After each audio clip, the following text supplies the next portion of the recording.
Good evening, one and all. It's Sunday. It is, of course, the end of the week, and that means it's time to jump in once again to some more good old Warframe. Hello and welcome, everyone. How are we doing here today?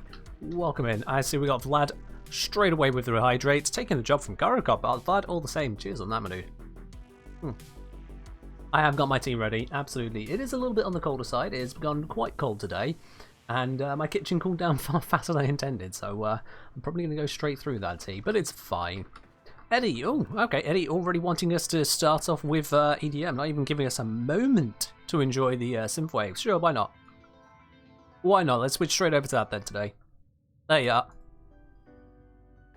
And so first time we catch the beginning of the stream, welcome on in. Glad you managed to make it here right at the start today. Hello there, Jason, you doing alright? Good to hear, good to hear. How about a decent day? Spent most of the time with my brother today, which is always fun. After I got the video up, you know, that had to come first. But there we are. Oh, Vlad, don't worry about it. If Korokop is too slow to take the first hydrate, then it goes out to anyone else. I mean, I don't even know if Korokop is actually here right now.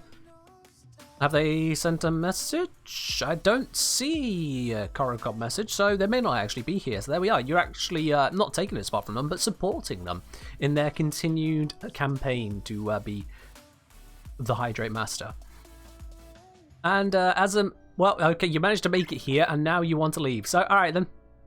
With your message, you're confirming you didn't intend to do that, so that's fine. Alright then. You didn't intend it. Enjoy your 2035. We'll see you again in a little bit over half an hour. Alrighty. So I'm saying I can't renew my subscription because of ads. Wow. Wow, that is bad design, isn't it? I mean, I don't know if you're able to renew on the approach to the month or something, whatever's going on with that, but in any case, that is a bit of a rough one, isn't it, Zom? That is a little bit of a rough one. Alright, though. Recently had a login bonus of all 4 boosters. That was very nice to pick up. Still got a few days left on those ones there, so that should be very nice for today because I intend to do a little bit of steel essence farming.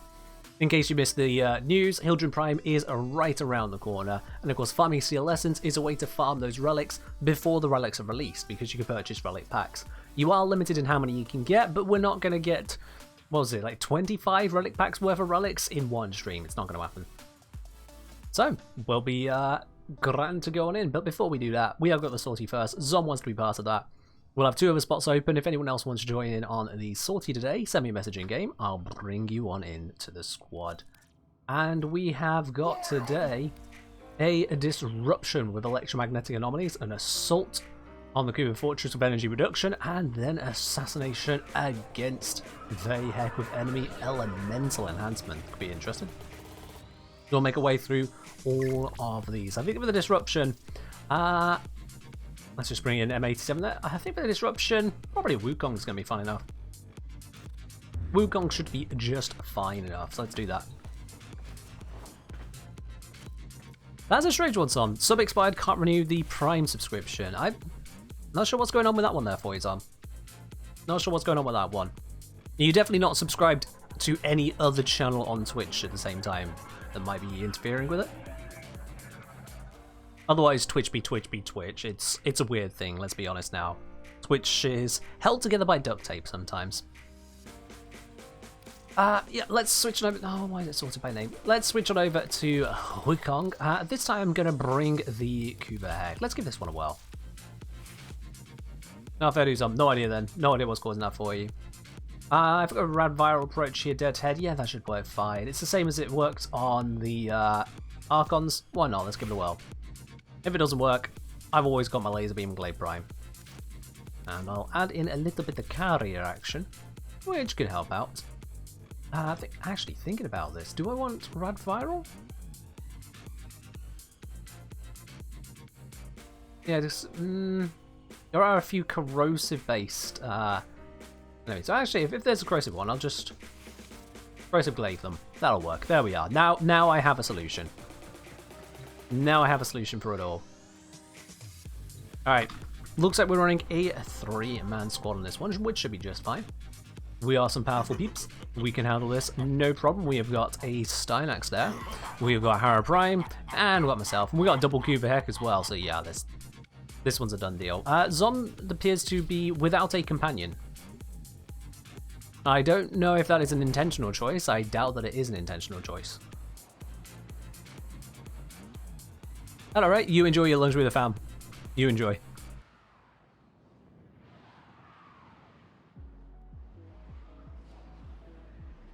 Let's get ourselves going on today's disruption sortie. Incoming transmission. It's from Fortune. I often pick Wukong for disruption because it allows me to move around quite quickly. I've got a little bit of backup in my oh dear. A little bit of backup in terms of my passive. And otherwise, not really ability focused, so if I do get nullified, it's not the end of the world.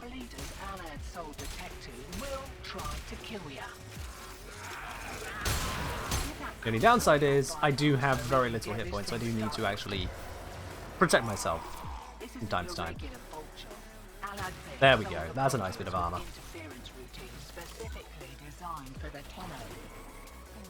Let's get cracking on this, shall we?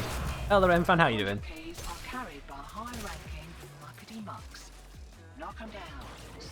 Okay, so let's try and figure out where this one's coming from.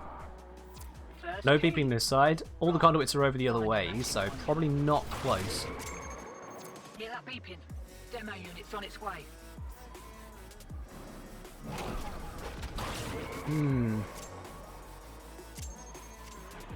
This could be a difficult one to place, because first round is always a bit more interesting. There's so much extra noise going on. Ah, someone has spotted it. Nice, Som's not just spotted it, Som has got it. We're good.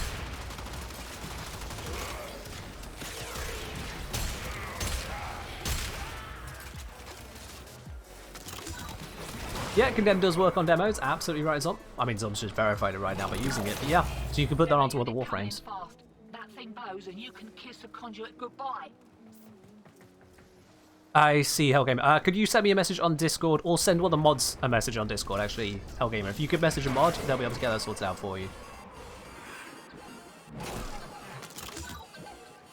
Oh, I hear the baddie incoming over this way.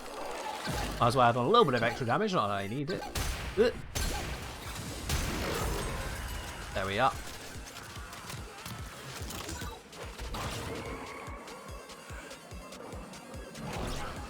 Oh, these magnetic anomalies, they are annoying. Demo unit incoming. Don't let They are definitely annoying. There we are. Yo! Rekragesal, thank you very much. Oh, is this respawned on me? God damn. That was unfortunate. Rekragesal, thank you very much for subscribing with your Prime. Welcome to the channel proper, my dude. Enjoy your lovely blue sub badge, your access to support T-Lounge, and your emotes here. As well, of course, no more ads.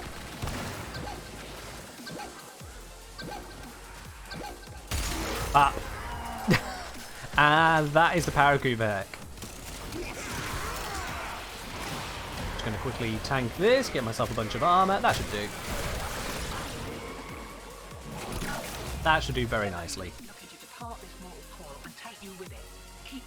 I'm doing well today, thank you very much, fan. You got yourself a Brook Prime, nice. Very powerful Warframe right there.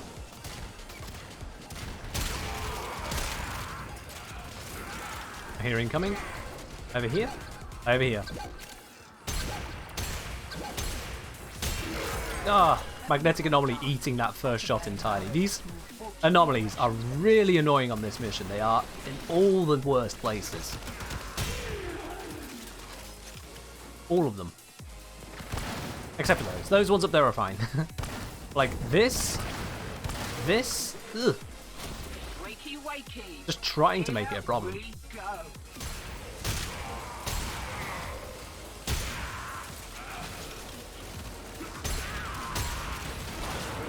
To make sure I don't just accidentally just die there. And I can do with a little bit more armor. Shoot me. Shoot me. Shoot me. Shoot me. Or do a slam, that's fine. That was actually pretty pathetic. Only 205 armor, I sit right in front of an enemy. Simple bring a Naros, but I don't want to use a Naros. Naros doesn't fly. Fiddling with an incoming routine. How's that feel?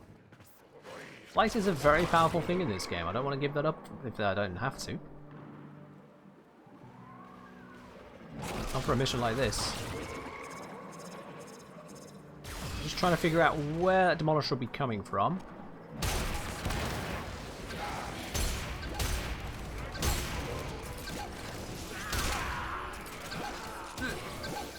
There it is.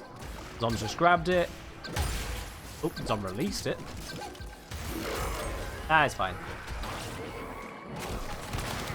But seriously, these bubbles are actually really annoying this mission. Most missions you can ignore magnetic anomalies, but this one is really in the way. They've spawned in such density in all the most annoying spots.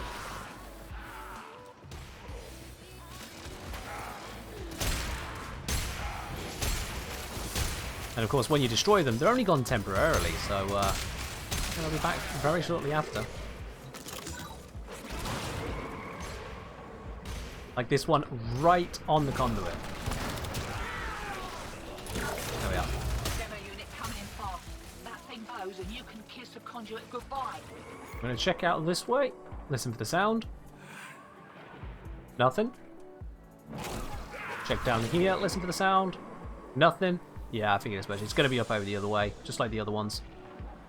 Probably down this tunnel here, in fact.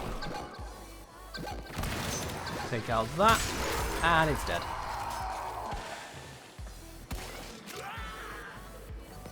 Oh yeah, you can shoot these magnetic bubbles with magnetic damage, with what's it? Yeah, with void damage. Both of those will go through. In fact, can I use this? Okay, operator damage, not void damage. My correction. This one I hear here. That bubble ate some of that damage, but it's fine, we got there.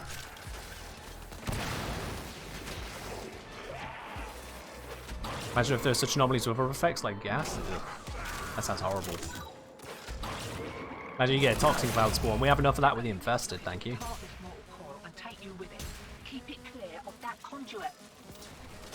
Okay. Figure out where this one come from. Probably over this way. Your boy's a genius. It is in fact over this way. Oh god, he's fast. And then he stops. There we are, we're good, we're good, we're good. Let's go. Also, I've noticed we got Zom during the mission, but at some point we lost M87. Don't quite know when, why, what happened there.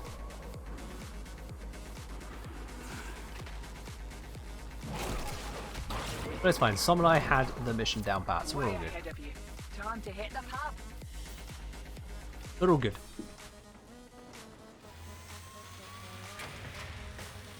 Yeah, not too badly handled.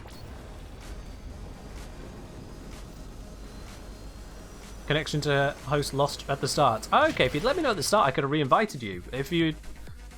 I didn't notice that you weren't still there, as I'm too busy loading in and doing the mission. I don't usually check to see that everyone's there if I don't get a notification of that. So, unfortunately, I made 7 because it's a sortie. That means you won't be able to join on the rest of them either. Not the right. We'll get through this. Zom and I shall. Assault energy reduction. Well, if it's energy reduction. If it's energy reduction, I'll bring my boy Lavos. Now what the grenade are going to do? Just a question, what would I say is the minimum equipment for the Tridolon hunt for a new account? That really depends on your level of skill, Captain Surratt. And if you're playing with others or not. Because if you're playing with others, your minimum is nothing. Because the others can do it for you. Other people can fill in, like, people can solo it, so any one person could literally fill the entire roles required. As for a minimum, though, to complete it, it's really hard to say. Some people, even with access to all the gear in the game, still haven't got the skill to actually do a Tridolon. Tridolons are very skill focused. The other side to that then is that the minimum required to pull it off, just a single Tridolon a night, you could get away with a lot on that. Like, you could probably just get away with Volt, so starter frame, and Amisha Arkwing to act as a lure support. And in terms of amp, Motamp won't do it, but the 123 certainly could. if you have the arcanes to go with it. Without the arcanes, a little bit of investment into Midori is almost certainly going to be required. But it's hard to say an actual minimum. You understand where I'm going with that. Jackson, there are no drops today. The drops are on Friday. You have arrived to the wrong stream for drops. There's still the raffle, but not drops.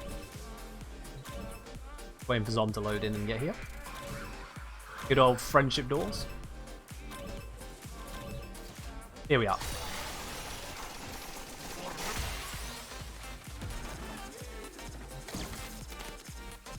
Cheeky little fact with friendship doors, or at least something I've observed via a Reddit post. If you're in a two-man squad and your second person just refuses to come to the friendship door, don't move around, just keep spamming the button. You'll eventually trigger the AFK timeout, and friendship doors do not count as a friendship door. They only require one person if everyone else in the squad is AFK. So if you end up being considered AFK, then only your teammate will be required, but you're still pressing the button. And so the door will open. Only works if you've just got one person dicking around. If there's two people in the squad dicking around, you're doomed. But if it's just you and one other person, they refuse to come to the door. Wow, that's a weird route. Then yeah, just stand by the button, constantly pressing it. Do not move around. Do not fire your weapons. You'll be considered AFK, and the door will eventually allow you to open it. Bit of a janky workaround, I know, but it works. At least as far as the Reddit post showed. Daylight savings? Has daylight savings kicked in? Oh, no, wait. That's gotta be different time, different places. I didn't think daylight savings was for another couple of weeks here in the UK. There must be different settings. I know different countries do it at different times, which just makes it even worse to keep track of everything. It's US. Oh my goodness. There's going to be some people in the US who are wondering why I haven't started yet, and then they realise, oh wait, it's that time of the year. 26 March for us in the UK. Alright, so I was about right, yeah. Literally 2 weeks from now. Cool, at least I've got my calendar understood.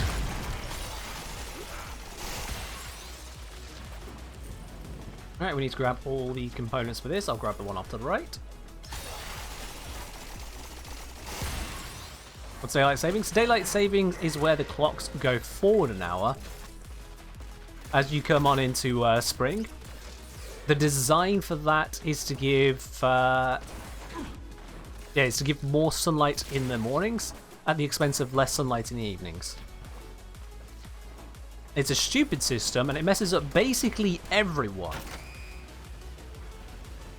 Seriously, basically no one benefits from it. Well, a minority of people benefit from it.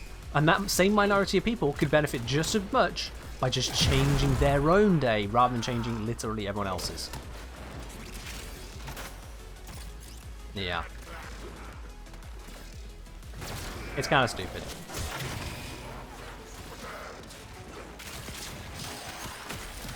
Should we around more light in the evening?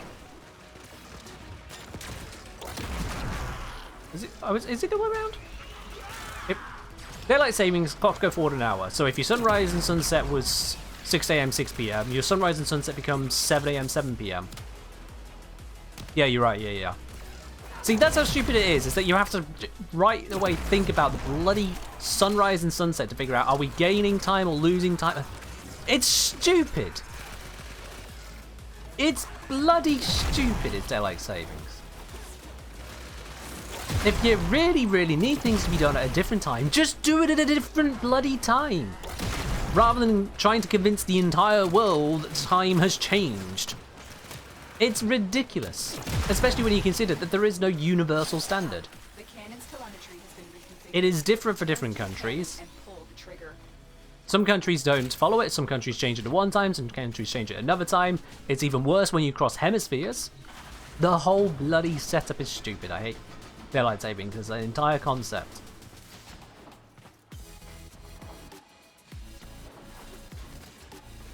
And I get that it's not really a political priority for any particular government to say, look, can we just be done with this? But goddamn, it just needs to stop. It just needs to stop.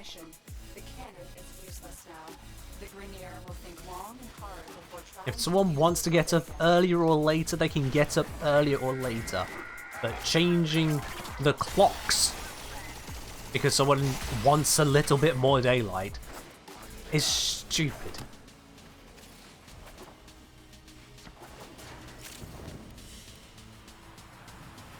Ron saying, I think it's meant for farmers to help with banking and government stuff in the spring. It still doesn't make any sense. You can just go to the bank. We have vehicles with lights. You can see where you are traveling even if it so happens to be dark. The farmers can farm at the times they need to farm. They can go to the bloody bank when they need to go to the bloody bank. It's stupid. Folks, apparently we'll lose billions of dollars in productivity and healthcare due to 1 hour less sleep too. There is definitely the fact that it messes up sleep patterns. Oh sure, yeah, once it comes to autumn, you gain back the hour. But in the spring, right now, you lose an hour. Cool, yeah. Not like everyone's struggling for sleep already half the time. Let's just mess everyone's sleep schedule up even further. It's dumb. It is overall just dumb. At least once you're here, you get an excuse to come late to work. I mean, you shouldn't want to go late to work overall. It's still being tardy. If anything, if your excuse is, yeah, that one thing that happens twice a year, every year, at the same time every year, I forgot that it happened the same time every year again, that just sounds like an idiot worker.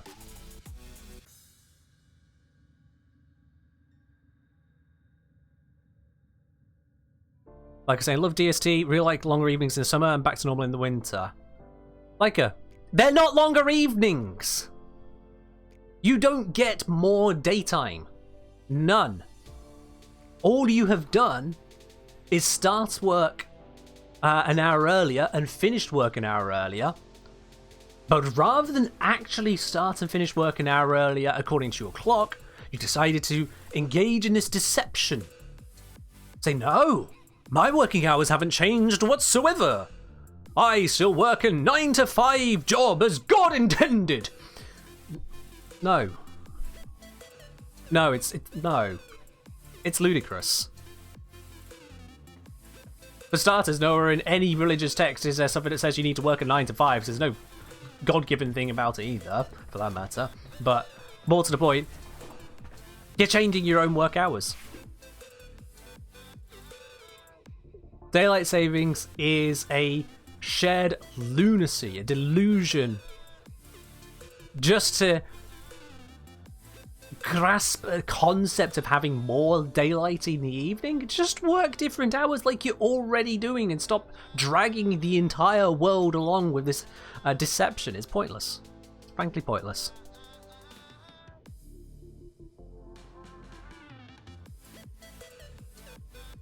I say there. Whole social life changes, stores close at that time, not on time you want them to, school starts at a certain time. Yeah, school starts at a certain time. And if everyone really needs school to start at a different time, they can just start at a different goddamn time. There are plenty of people for whom school starting hours don't really fit with them anyway. So that it's convenient for one person but not convenient for another means that it's 6 of one and half a dozen the other. It doesn't matter. Stop screwing up with the clocks for everyone. Why not have a floating schedule? Yeah, shift workers do it literally all the time. So many people work on shifts, work on flexible hours, rotating hours and whatnot. We'll handle it. You can just change your hours if it really matters to you that much. Don't require the entire world to go, okay, so let me see. So that country is in this time zone, but that time zone changes to a different time zone during these dates, but a different country on a similar time zone changes on other dates. And then there's the other side of the world where they change in the other direction, but they do that at a different time again.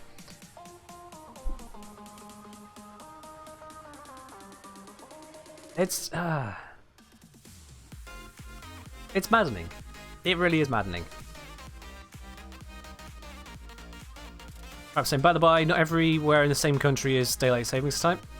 Exactly, and it gets even more stupid because no one seems to want to agree on a standard. It is bad enough trying to use time zones when so many companies, international companies, will refer to their local time zone. What is it, just convenient? I don't know what LTC stands for. You know the time zones I do know off by heart? My local one, and the relation by local one to UTC, Universal Time Code. And that should be the only two time zones you need to remember. Just what is your time, and what is the central time that every other time zone is designed around. That should be enough. And you just report everything in UTC, job done, everyone knows what time everything is. Easy. But no. No, we can't have that in this world. This is my rant on it. Daylight savings pisses me off. And the way we just mistreat time zones in general, it's pain. It's just pain. So yeah, daylight savings, stupid. Time zones, necessary, but god damn it, can we just refer to them properly, please? Didn't realise I'd be so passionate about this. Oh, I am very passionate about this one. It messes up so many things. It gets in the way so many times, and for actually no benefit. Anyway, I'm going to stop ranting now. If I keep ranting, the clocks will go forwards by the time I finish. So, let's finish off the sortie.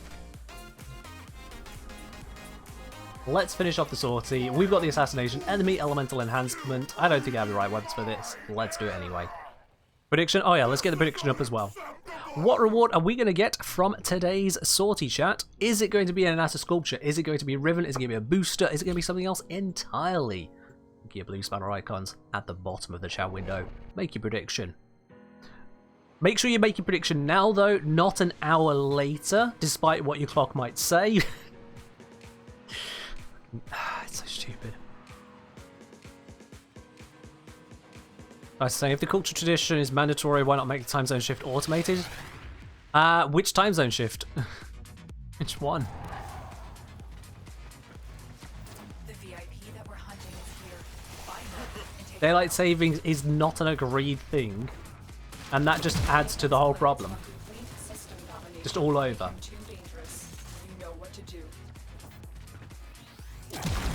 Ready to get to see the end of the sortie? Yeah, we were ranting just a little bit. That and we had the disruption, and then, yeah. Have they fixed the bit where you can shoot any part of him? I can't tell if they fixed the bit where you can shoot any part of him.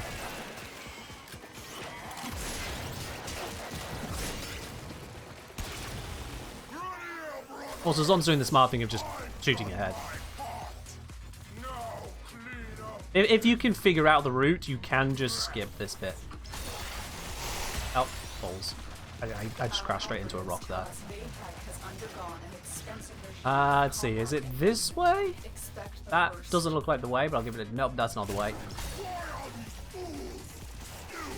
Is it this way? It might be... It's not this way.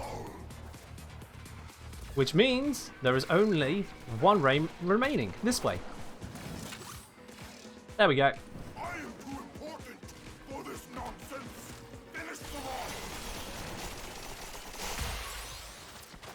And then he appears in this section, and we skip past him here as well. And it looks like this is the way to skip past that bit. Yeah, that skips him. You can skip through those earlier rooms.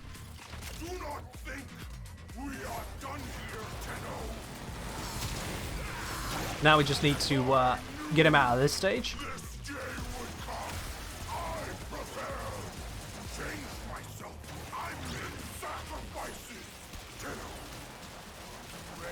Come on, Noisy.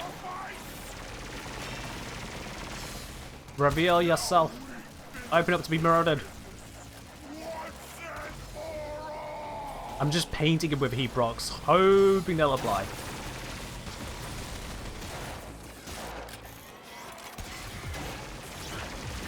course, its elemental enhancements and the heat procs are doing far less than normal.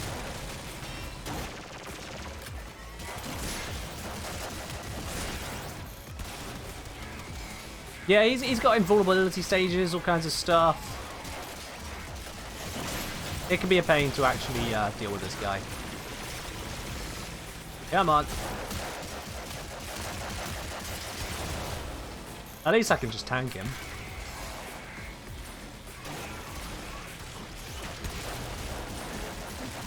Oh yeah, this is certainly one of the more drawn out assassinations. Come on. Had to recharge my gun at just the wrong moment. Where's your invisible jump pad? Zom, are you referring to the vents? The vents that shoot you out that have always been on this map?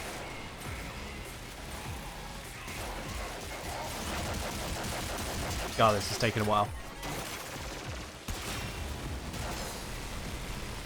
I can't even properly take my eyes off him to read chat because I need to catch every moment he is vulnerable. Which just makes this even worse. Oh, this is not noob friendly whatsoever, Dietai. No, this fight is not noob friendly. When I was a noob and came across this fight, I needed help from a higher rank clanmate to actually fight first time. The damage requirement, the serious invulnerability stages, the randomness to it. This is not noob player friendly.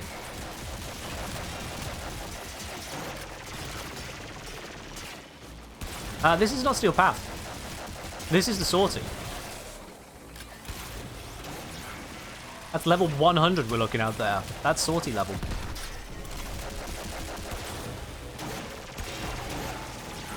Oh my god, stop going invulnerable. Please.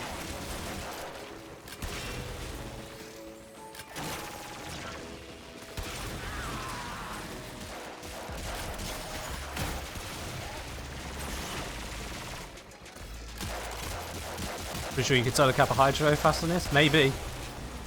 Maybe. It's just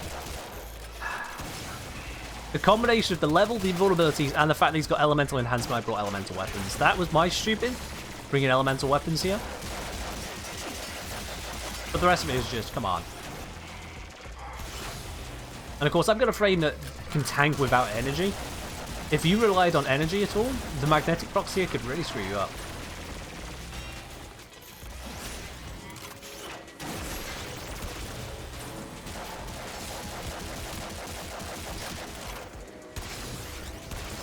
Come on. There we go, okay.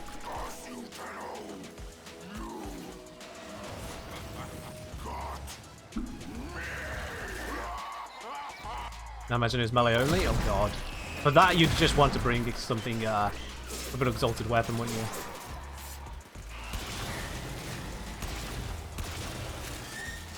And the chicken is dealt with. Gee, bloody jeez. Thank you, Tenno.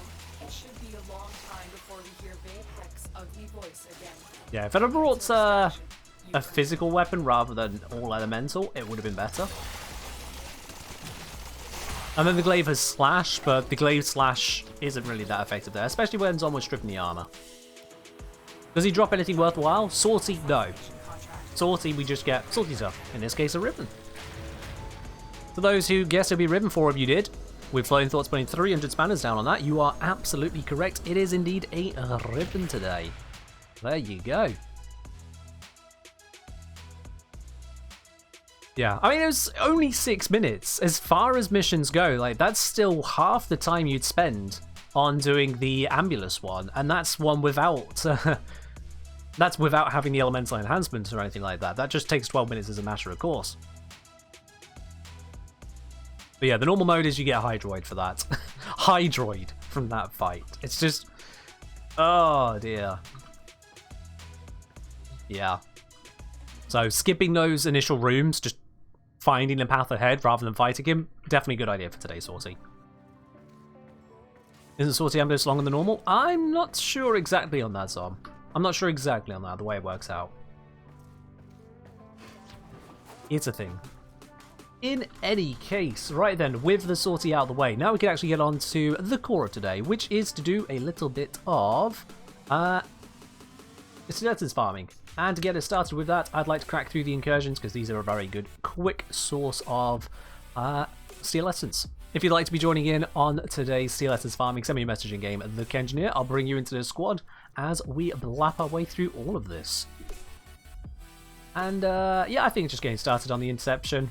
Lavos, not really the best for interception, but you know what, we're going to have a squad, so it'll be fine.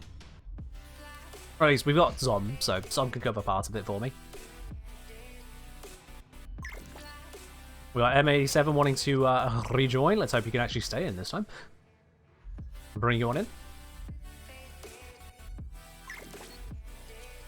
Yeah, I agree, Malasitos.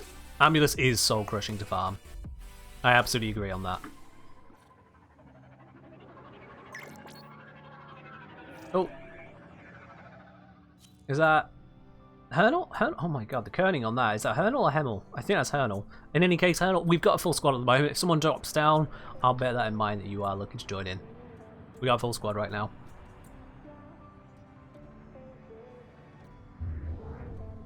Lady was saying, not good at staying alive on Steel Path with non-tanks just yet, so Lavos or Radprox my go-to for interception.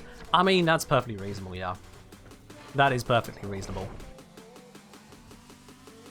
Especially with, what's it? Yeah, especially with Xmas units being completely crowd control immune. So they didn't used to be when Steel Path was introduced, but now they are, and packing such a punch. Having good tank frames is usually a good idea. These are worthy foes. At least until you have some serious damage output. Alright, well let's get started on this. I'll take this spot up here. Ooh, no, I won't apparently. I'll take this spot up here. There we go.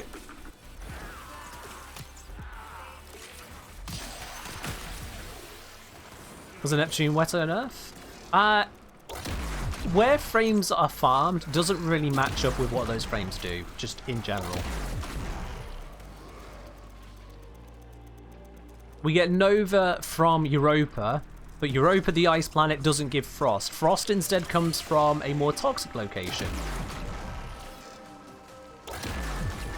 We get a very toxic Warframe, Sarin, from Sedna, which doesn't seem to have any relation to that whatsoever. Ember, sure, we get Ember from a Heat Boss on Saturn.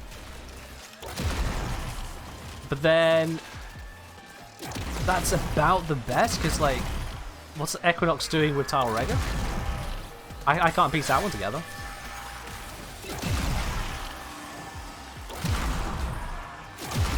Yeah, most Warframes don't really seem to fit their boss farm locations all that much.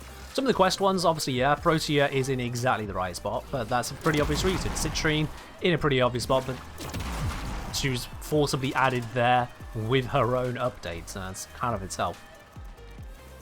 Necros Malefantis, Festus Dead. It's a loose connection, isn't it? Yeah. Lefantis doesn't exactly strike me as Raise of the Undead Armies. We get Mesa from Mutilis Alan. I don't see the connection.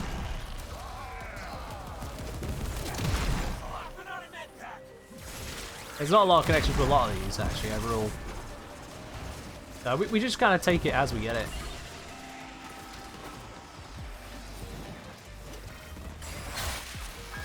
Equinox's Tile's most recent live dissection, hence all the parts. I mean, that's the best explanation I've ever heard for it. That's why there's so many Equinox parts. They've been dissected. I got nothing better than that one, yep. Wasn't Mesa's whole thing that Small Salad managed to revive Infesta? If that's communicated during the boss fight, I never saw it. And if it's in an event, then it doesn't count, because the event is long gone.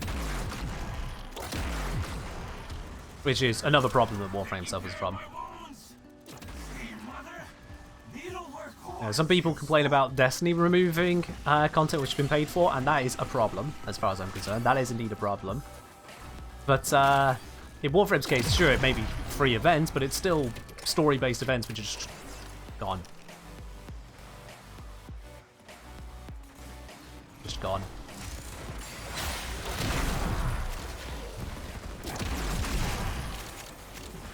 You don't seem to be picking up ammo. I thought I just sent out a transmutation probe. Was there no ammo to pick up there?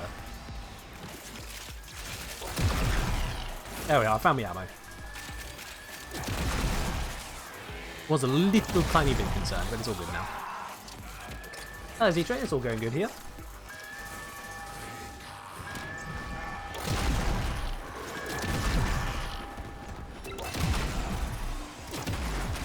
Yeah, I do prefer lore drops to be consistently available, either through the missions or through quests. Quests are superior. Like, a quest to introduce the lore and the mission, and then you can replay the mission with related information drops, is my preferred way of having it. Because like, there's a lot of detail that goes on during the Belric and Rania stuff, but that detail is lost in randomized voice lines. You kind of start to fade out very soon after starting to play the mission. This has been my experience. And for one that you can't ignore, you've then got the Ropalolis fight and the tar just all up in your face the entire time, every time you replay it. So it's a toughie. It's toughy. Big Papa Buff popping in saying, just found a love for you on YouTube. Glad I found your channel here. Live for that matter. And live for that matter, sorry, I misread that one. But all the same, thank you very much, dude. Welcome in. Glad you enjoy the YouTube channel. I hope you enjoy Twitch just as much. For those you missed it, I have put out a video just today as well. It is a Hildren guide, because of course Hildren Prime's right around the corner, and I'm just crossing my fingers that DE don't change anything substantial about Hildren. It's a calculated gamble, but it is a gamble. Calculated on the whole, I mean, they updated Shade, so I'm hoping that was their update plans. But yeah, if they make changes, then I'll just have to readdress the video, and I'm aware that it's a risk, but I think I'd take the risk. As intro saying, I would buy a hardcover of Warframe lore if DE went through the effort to publish it. I imagine it would be a bit of a problem trying to compose that all together in a consistent way. Does Natar go away if you have streamer mode on? She does not, know. I have streamer mode permanently on. So what you see on this stream is with the streamer mode enabled. Including this. There's no getting around some stuff.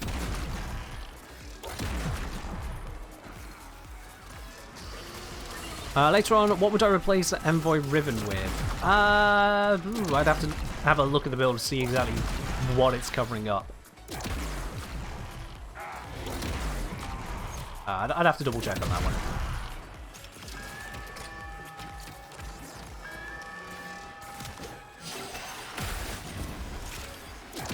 I mean, just not having such a long spiel intro to a boss fight is usually a good idea. It's bad enough for bosses where you only need to defeat them once, but people struggle and struggle and struggle and struggle. In Warframe's case, you need to defeat any mission multiple times over to get all the rewards from said mission. Which means if you have a long intro like that, sure, it's not a cutscene, it's effectively an interactive cutscene, because you're just fully jumping through the mission. It's still a bit of a grind mentally. What's stream mode? So stream mode is a setting which is designed for streamers to hide certain spoilery effects here or there. Certain story elements are reduced or removed entirely.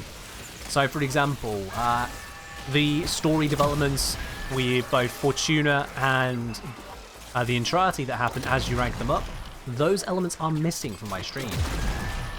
You'll notice that, well, if you haven't got to rank 5 with the Solaris United, my interactions with them seem perfectly normal. And if you have got to rank 5, you might have noticed, hang on, wait, there's something missing. Yeah, stream mode, creator mode, same difference in this case, same difference.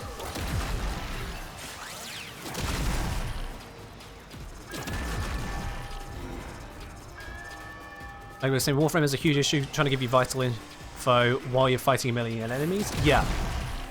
Yeah, that does happen from time to time, both in mission explanations as to what's happening and going through quests, even in quest, you'll get that kind of same lore drop whilst you're trying to navigate a mission.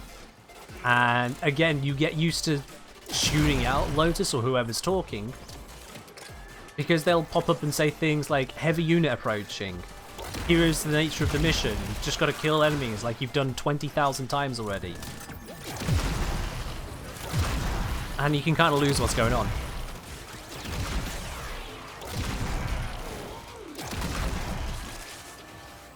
At the same time, if it was all cutscenes, we'd be waiting every time because cutscenes would replay, replay, replay. So you can see why there are downsides to both ways of doing it.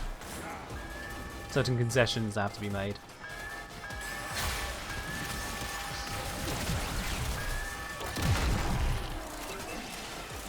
Well, managed to save me.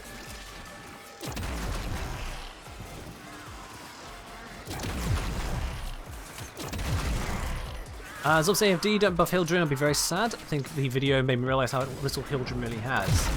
Hildren is an exalted weapon which works perfectly fine, is once modded, like I showed, on par with the Icarus. It's not exactly a weak weapon.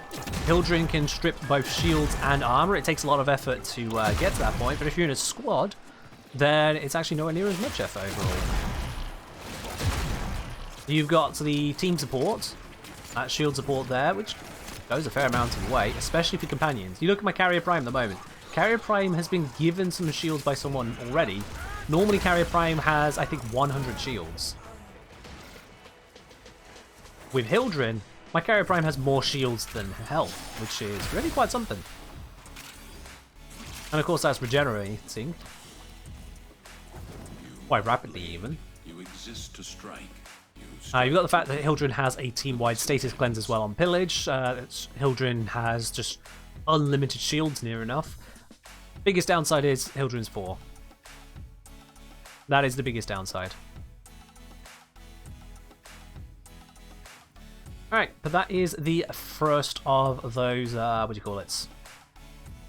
Those incursions out of the way. That interception is a long one, 10 minutes, but hey, it's worth it, because you know, we still get the Acolyte spawns. So let's do this Crossfire. I don't know what the Crossfire is. I always forget which one it is. Crossfire Spy, okay. Now we know which one it is. I should probably just grab an appropriate spy frame.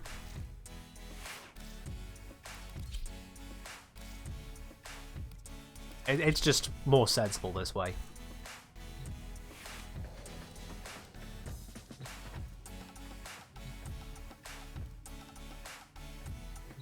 Will I ever make a video on Sentinel survivability testing? I have no reason to do so, Moon. What testing needs to have an entire video dedicated to it for Sentinels?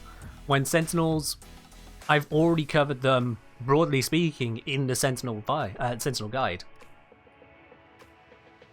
What have I not covered about Sentinels that needs its entire own video?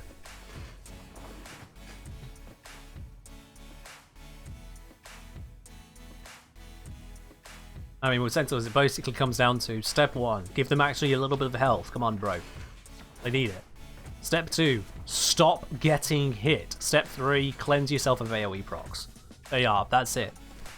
That's Sentinel survivability in a nutshell. If you get hit with electric procs and gas procs, you're letting your Sentinel die. So, avoid those procs, clean them as soon as you can. If you are walking into a bombard, you are letting your Sentinel die. Avoid that if you can. And that's it. Job done. Your Sentinel's alive. Or it's not. Not much else you can do about it, really. Yo, M87, what's going on, my dude? You holding up the squad? Got no vote 4-star. Alright. Don't know what's happening with that one.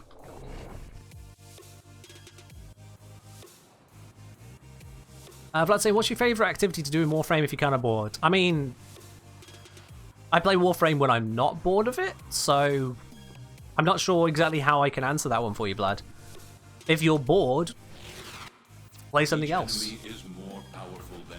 There's nothing more unhealthy than playing a game when you don't want to. Okay, there's plenty of things more unhealthy, but in gaming, you know what I mean.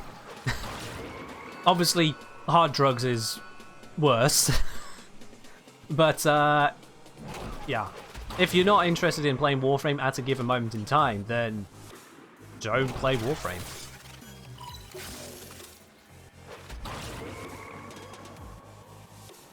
Alright, gotta go the other way.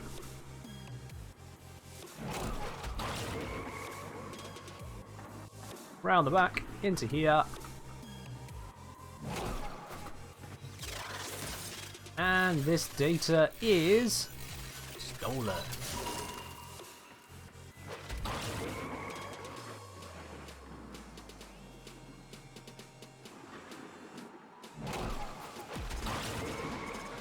Let's head over to A.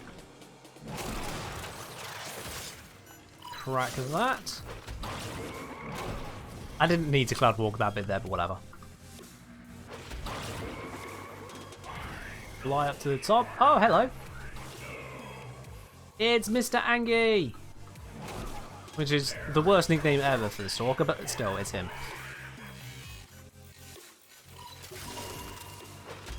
Well, Stalker, if you want to stalk us, you're going to have to be quicker than that, because we are already done and leaving. I think I will be leaving this place, actually, my dude. Through the very conveniently marked exit.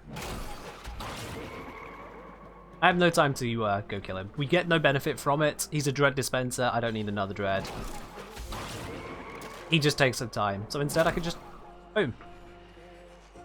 Not have to worry about it. Jay saying, my problem with getting bored of Warframe is like, after I got the frames I want, built them, got the interesting looking weapons. It's not that I don't want to play, just don't have much to chase. It's more about the gameplay loop, really. Like... if there's still things to farm, there's still other Warframes, still other weapons, still other mods to get, still other resources to get, you can of course focus on those. But otherwise, it's find the gameplay loop you enjoy. What missions do you enjoy? What frame setups do you enjoy? What frame setups have you not tried out? Have you tried a Yeet Loki? Tried to do a spy mission just as fast as you can. Why? Because enjoy the game for the game. Go into Disruption, see what frames you can make work with Disruption, see how far you can take them. Smack open relics. Run through void fissures in whatever form you can find them. Head into Railjack. Play the game for the game. Oh, brother, only. Alrighty then. That was without a message. Does leave the Stalker alive take away a mark? Let's have a look. Am I still marked?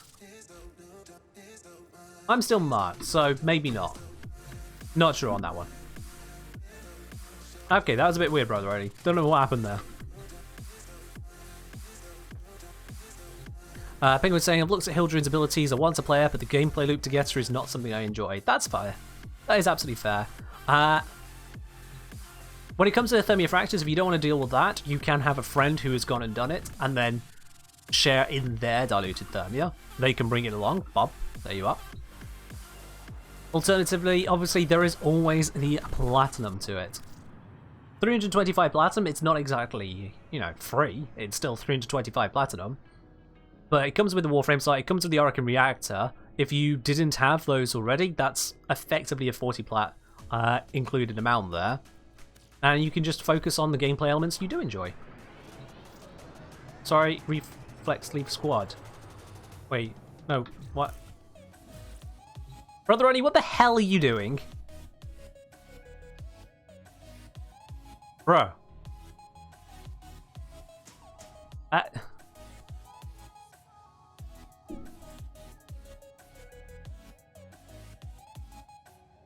Brother Oni. Sorry, I was stuck in Fortuna. Why were you in Fortuna? We just did a different mission. I don't know. We got all sorts here. Alright then. Let's see. Oh, exterminate. Oh, well, yeah, we can do that. I should probably check what Arcwing I have. Quick. Switch us over to... not it's out. I want to be sure. There it is. Cool. Morsey, set. Yeah, cool.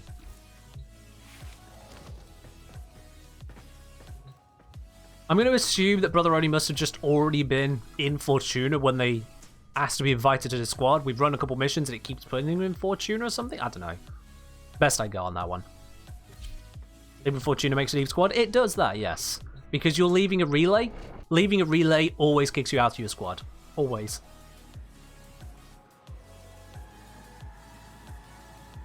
Carlos, you might want to slow down, my dude. You don't need to hit enter the moment you've typed something. You might want to finish checking what you're sending so that people can read it. I have no idea what you've just typed there. It looks like your cat walked across your keyboard, Carlos. Accept your death, and you may yet avoid it. Trust in your training. There's a large platoon of Grenier Marine Station here. Alright, let's take these all out. Quick as we can. Lickety split. Not often that you see actual Arkwing content on this channel, is it?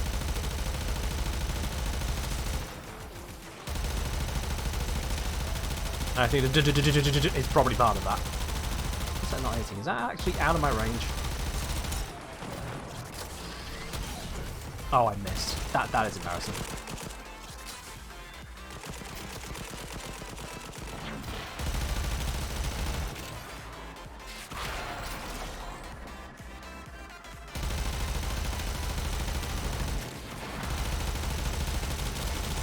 Don't put that shield in my face. No. Oops, I just blinked straight past that one. I forgot that Arkwing Blink is quite a bit more powerful in actual Arkwing missions. Melee only Arkwing? On Steel Path? Are you insane?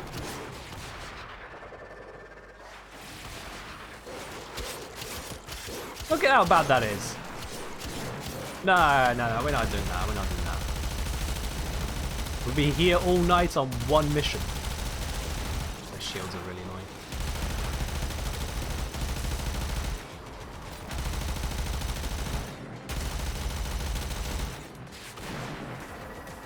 What's the tickets for? Exclamation mark raffle, my dude. Exclamation mark raffle.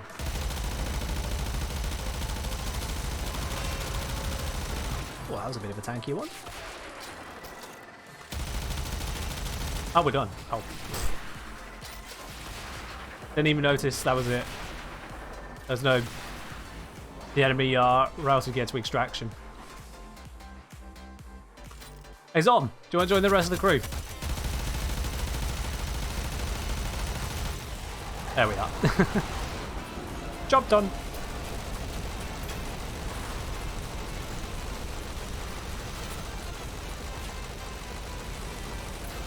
Is there even an arc melee that's good? Not that I know of, no.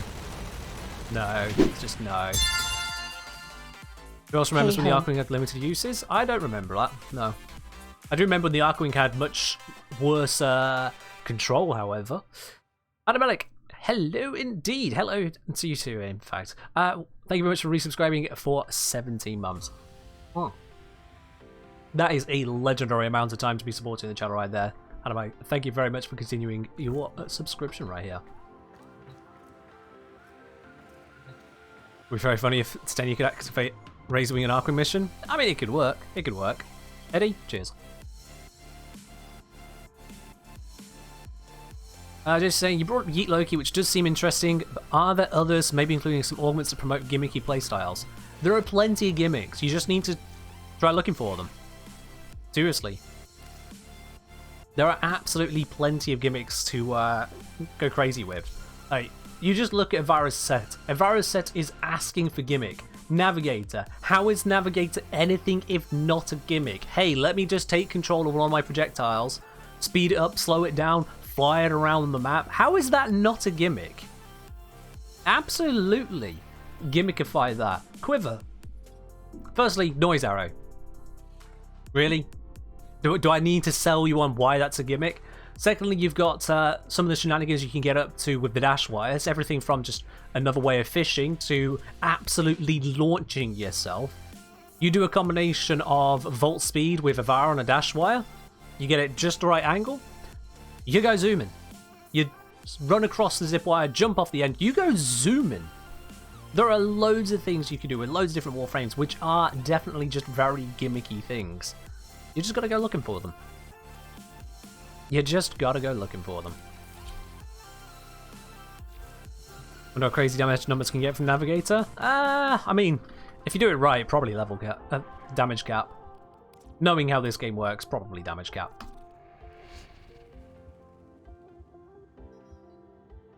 Yeah, Vlad, I'm aware that there used to be limited Archwing launcher uses. Also, if I recall correctly, you created the launcher, you deployed the Archwing launcher, but then someone else in your squad could take your Archwing launcher to instead launch their own Archwing, using up your charge. If I recall correctly on the history I read about that, which is kind of funky.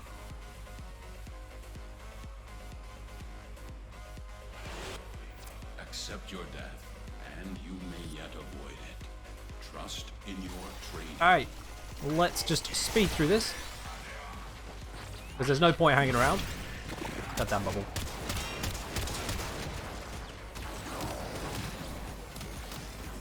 You see other people's deployed Archwings? Exactly, yeah. Excellent work. We'll interrogate the captive back at base. Those of you who never had to use the old control system for the Archwings, you're missing out on absolutely nothing. It was weird to try and control. It drifted. You think how K-drives slide around? Multiply that by 10. And then make it 3D rather than 2.5 dimensions of travel. Yeah, good luck with that. Archwings are so much easier to use now than they used to be. You miss being able to go upside down? You know what? I will take that loss. I will take that loss. That is worth it. To not have to deal with the controls as they were, I'll accept it.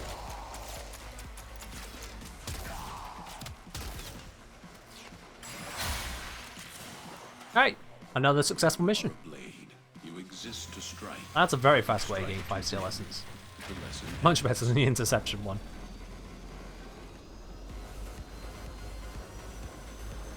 As Eater says, I always found it a bit weird that the Orbiter support beacons craft 10, but it's unlimited uses. That's a bug, Z-Train. That's actually a bug. I don't know if D have decided to leave it intentionally at this point, but it's a bug. Because if I go to my gear here, I go to my air support charges, how would I have 32 of them if you craft them in batches of 10?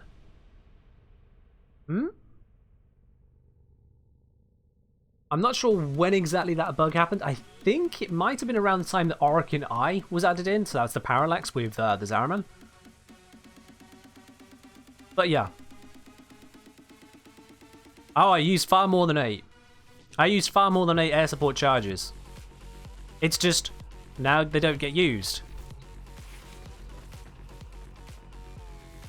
A few of you seem to all be asking the same whole used 8 question mark and just somehow missing the point of not used a damn sight more than 8. It's just at some point they stopped being consumed. Bug. Just bug. It's weird. I don't know what's going on with that one, but it's weird. Let's see. Corpus Fob. Oh, it's Phobos. Yeah, we'll do this one. That's no problem at all. That is no problem at all. I'm saying, so I want mine back because mine seems consumed correctly. I mean, okay. Mine ain't getting consumed, but sure. I mean, maybe it's only certain air support charges that don't get consumed. I thought at first it was if Orokin Eye doesn't detect something, then it doesn't get consumed, but it's just never gone down even when I'm detecting stuff. I'll use it on the next few missions to demonstrate. Let's use this right here. I've got 32 charges. Pop that going. Let's see if it detects anything whilst we're here. Also, I don't like how Orokin Eye's deployment, or actually just air support deployment in total, is tied to who is currently speaking. So if Lotus or another NPC is currently chatting, it delays the air support happening. Just really weird.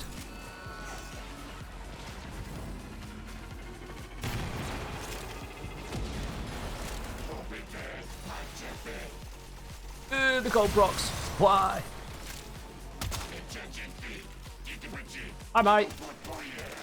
Oh man, that's embarrassing. I didn't even have proper stacks on my weapon. That was just lazily prepared Felarx right there.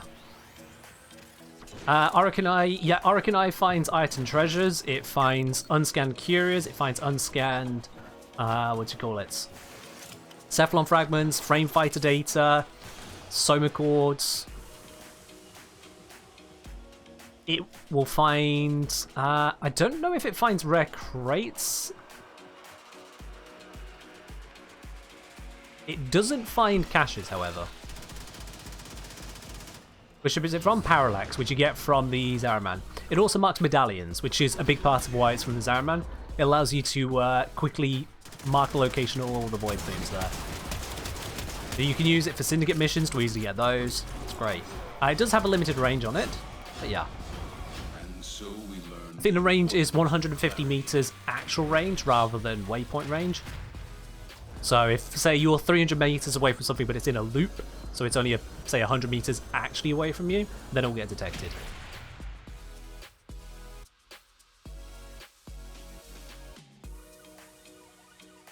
Anyway, to farm Parallax, you can farm it or you can just buy it. Either works. So I'm pretty sure all of the blueprints for it are tradable. I'm going to check. Do I have any equipment? Inventory. Relax. Yeah, so the parts aren't tradable, but the parts blueprints are tradable. But the Parallax blueprint itself isn't tradable. That I believe you just get from the market, though. I mean, Parallax, yeah. So blueprint, 70,000 credits. Parts blueprints you can purchase from players, and then you just need the Zaraman materials to actually build it. We currently have a full squad, sorry, Float. Currently got a full squad. Alright, so we're going to get dropping in now. We've done all of the incursions. We can get on to doing a little bit of mirror defense. Because killing two birds with one stone here, we can also, on top of getting the seal essence, also get loads of crystals towards buying all of the Citrine's Last Wish rewards. Now, Zom, M87 brother only, let me know if you're sticking around, and if so, if you're wanting to use a Titania or not for this. Because otherwise we got other people looking to join the squad, so let me know what you're wanting to do. Drop out if you're dropping out, please. I don't know how long it's going to take to farm. I can't remember the drop rates or drop locations exactly for the Parallax Sea Train, so look it up, double check what you're doing. Zom bringing out the Titania, nice. Give me a sec to check if Titania is built. I mean, Zom's got the Titania, so Zom's already got us covered.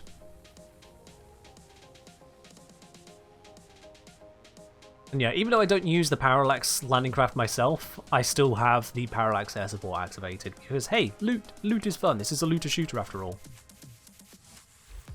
Where the interior stays the same when you swap orbiter? What, you mean swap landing craft? Those out there, those are not orbiters. Those are landing crafts. The orbiter is a much, much, much, much bigger thing.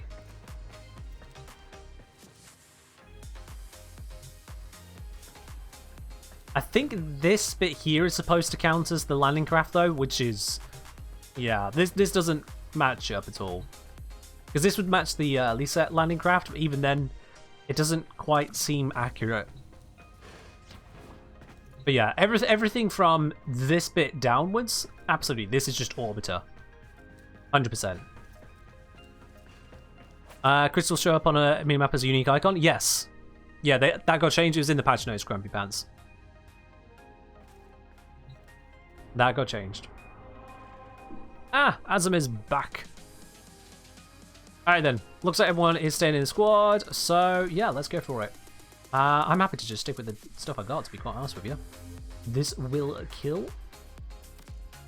Let's just get that started. Actually, as we go in, I am going to switch up a little bit here. If I switch to Spore Laser real quickly, I hope the build on it is correct. I will never know.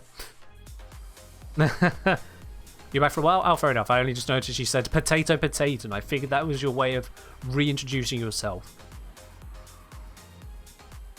But fair enough. Tenno, you're here to defend something that defies my own understanding of the void. These crystals need you. Stop the Grineer. Ah, right then. Still feels weird the interior stays the same. It's one of those things you just kind of have to acknowledge and accept in this game. Alright, let's see. Have I got this set to corrosive or have I got this set to toxin? Hopefully I've got it set to toxin, because then it'll be great against the corpus. Didn't see any status procs. Didn't see any status procs. Corrosive! No! Okay, whatever. So I've got 2 lots of corrosive weapons and I haven't got a toxin weapon. That was unintended. So I'm going to focus on dealing damage. We got Titania, who should be focusing on looting all of the crystals. Let's see, what else we got in the squad? We have got Steinax Banshee. Okay. Interesting picks. Right, I will grab the crystals if I see them.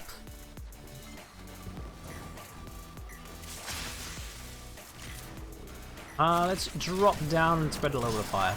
Everyone loves fire. Except the people that have been burned by it, you know, who cares about them? Yeah, Mirror Defense will give us both Belric and Rani crystals, and because we're on Steel Path, it will also give us Seal Essence in the form of Acolyte spawns.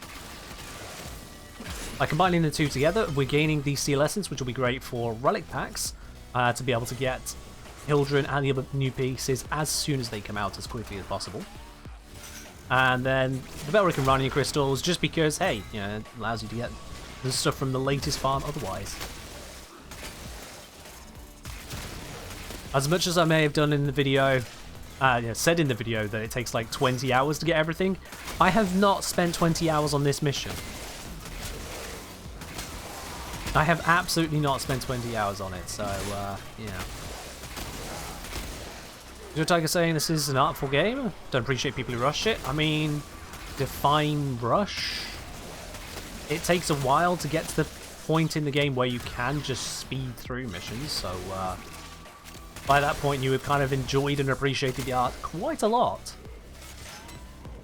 Now this isn't exactly my 10th hour on this game, if you're referring to any of the speed we've been using on the stream earlier.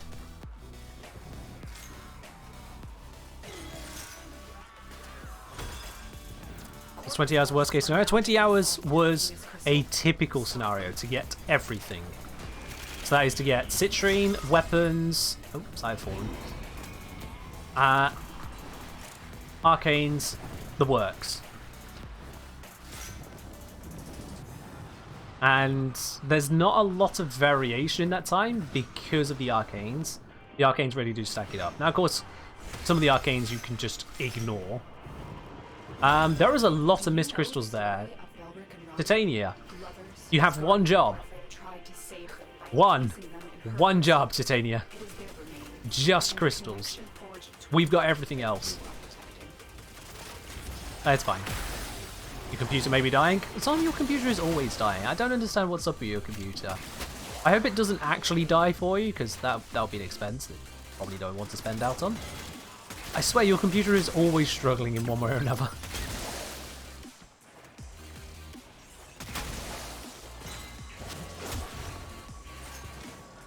Glide over here.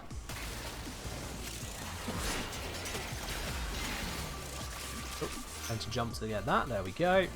There are some over here. All this side has been cleaned out, so that is good. Any down this way? There is some up and around the way, up top.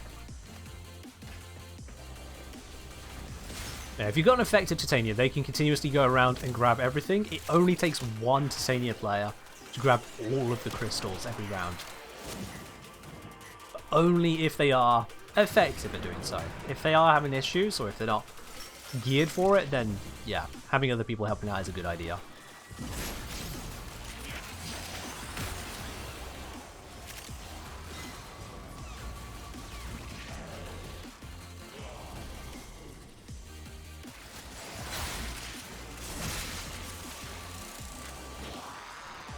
Ladybug saying, falling asleep, sitting up must go. Alright then, Ladybug, you have yourselves a good one. You take care. Why does my Blitz have more strength than usual? No idea. No one's got strength bonuses, so no idea. It shouldn't. You've done it wrong. You brought the wrong loadout. Angst felt like giving you some power somehow. I got nothing otherwise.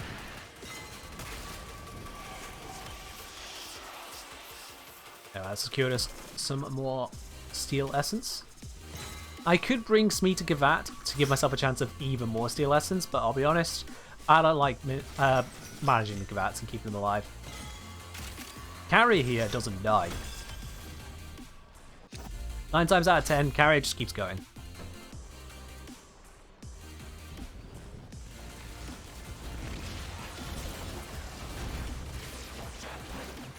Yeah, I think on the next run I'll swap to Titania as well to really make sure we get all these crystals. Because it really makes a hell of a lot of difference. If you don't get all the crystals, you really do slow down your rate on this mission. We could do without things being slow.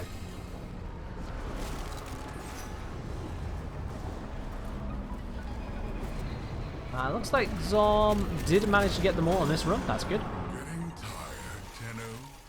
Getting sleepy. Well, I can go all day. Lucas, you'll be able to see my glaive build by opening up the Warframe Arsenal overlay, which is on the stream. If you tap onto the stream, you'll see there is a yellow button. Click onto that, you'll be able to see loadout not just of Glaive Prime, but of all the weapons I am using at the same time. You'll be able to check the build there. Alternatively, you can check out my Glaive Prime build guide over on my YouTube channel. There's a video on exactly that as well, which goes into even more detail for you. Oh, I didn't reach that. Hoi. Got it. Yeah, Panzerwolperfiler is kind of a ludicrous companion. It's a very capable one, extremely capable, and then just can choose not to die. Not very many companions have that. Yeah, it is a little bit bonkers just how capable Panzer is. But yeah, I suppose it just gives everyone an easy option pick. I just prefer having the Sentinel.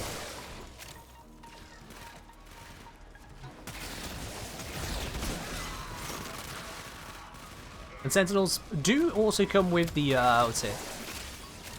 The Guardian mod, the shield restoration. That actually serves as a way of basically being an extra life. Because if you think of shield gating as being an extra life in itself, it saves you from one giant hit. Then having your shields instantly recharge after that, once every 30 seconds, is another extra life just thrown in. Which is a nice survivability tool. Really help you get out of some otherwise sticky situations. You don't see no yellow button? Alright, Lucas, best way is going to be check it over on my YouTube channel for my Glaive Prime build guide then. If you can't see the button for some reason, which should definitely be there, it's a faded out yellow button on the player itself. But if you can't see that one, yeah, go to YouTube. That is the reason I put out these guides, is that you can just check them at your leisure.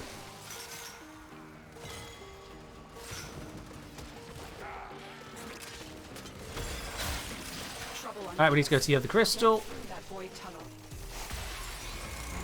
Slightly concerning that I am the first one here.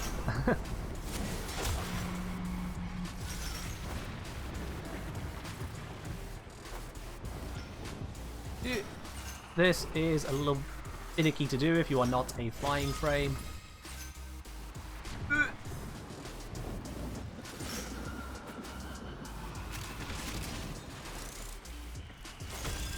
Missed on those. I'm going to drop. Pure void energy. They can change reality, bend or break the laws of nature. Might this explain the connection between these crystals? Okay, Miracle. Whatever works, I'm finding the loadout. Yeah, sometimes you have to press on different bits. Twitch's UI is inconsistent at the best of times, so I wish I could point you to a very specific spot to find it. I can't. Twitch just does different things. That's why I could just refer to the overlay being the yellow button somewhere. So Zom's got all of those. Excellent. I will just hold the fort over here with a massive amount of toxin. That's us at all. Cheers. Warframe saying on mobile, it's a top right corner of chat. Warframe logo with +1 on it. Ah, okay. Fair enough. A big downside with a lot of app UIs is that for people referring to them, unless you have every device to check with yourself manually, you don't know what they look like. The only way I can find out actually how my stuff looks on, say, Apple phones or Android phones or on tablets is to have said phone or tablet myself and to download the Twitch app and try it with all of them. And fun fact, I can't afford to just be testing things with every device known to man. So it does make actually checking these things quite a bit more difficult. Any reason I chose that version of Lotus? As in to choose Lotus, as opposed to Natar or, what's her face, Margulis. The entity I refer to as Lotus chose the life Lotus. She was born into being Natar. She certainly wasn't Margulis, but she chose the life of the Lotus. She chose to be that individual for us and chose to stick with the Tenno even after the reveals and everything involved. It only made sense to me that there would be Lotus.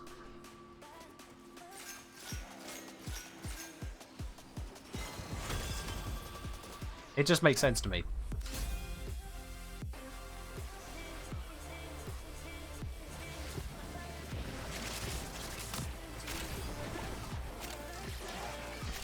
Alright, we need to defend the other crystal, which means we need to get the crystals in between first. Wait. Oh, don't fall, don't fall. And I can grab these. While they jump out. Over here are some. Have we missed any? I think that is a lot of them. Wonderful. Wonderful, wonderful, wonderful, wonderful, wonderful. Pitter, pitter, pitter. Rodents snatch crystals from sick demons. Stashed one on Venus.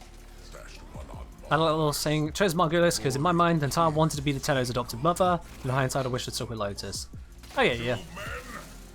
There's not really a wrong answer. All three of them are perfectly acceptable answers. It's just whatever you want to pick. But as far as identities go, taking on an identity that was never given does feel wrong to me. The identity of someone else. That doesn't seem like an appropriate answer. Natar is more correct than Margulis, but only insofar as it was the given identity that Lotus actively rejected. They went through a lot. There's discussion about who reprogrammed who, and let's face it, I don't think we'll ever get to the proper bottom of that one. But Natar represents siding with the sentience. Margulis represents siding with deception. Lotus represents siding with the Tenno. It seemed like the right pick to me.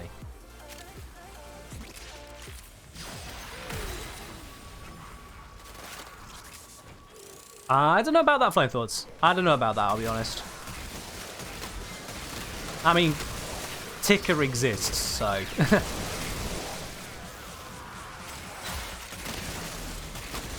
Personal growth, development, eschewing the old familial expectations. Certainly an abusive family.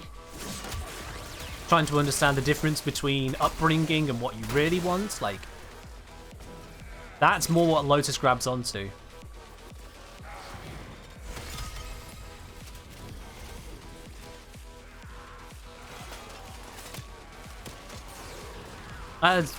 Simply that, Azam. Ticker is trans. But rather, it's the other way around. Because, I say other way around. I don't know if there's a really simple way of putting that.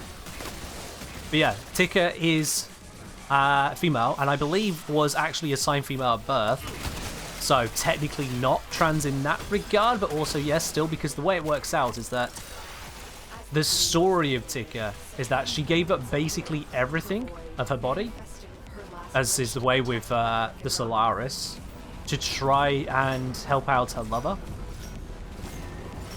Her lover was literally brain-shoved at one point, I believe. And through all those processes, can we not have this, please? Please, come on, Warframe, you're better than this. There we are. And through all the different processes and exchanges that went through, Tika ended up with, obviously, a male-presenting appearance. Male voice, male face, the whole shebang there.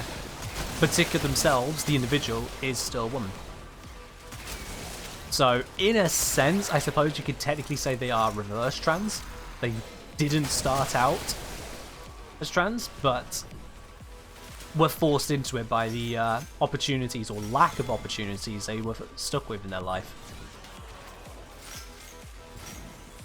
They were forced to transition away from one and who they actually are. It's just a really sad story. How'd you get that lore? It's buried all over the place. As with all Warframe lore, it is buried all over the place. So have fun with that. The easiest way to get that lore is to go to the wiki and then just check the wiki sources.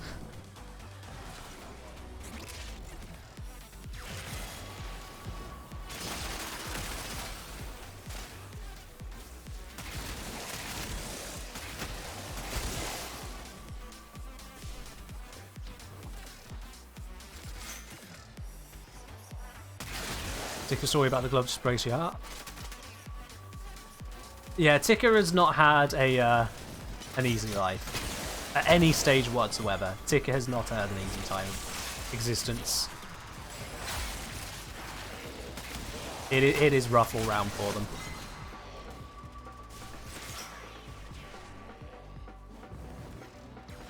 Hell, pretty much none of the Solaris actually have an easy life at all. It's kind of their story.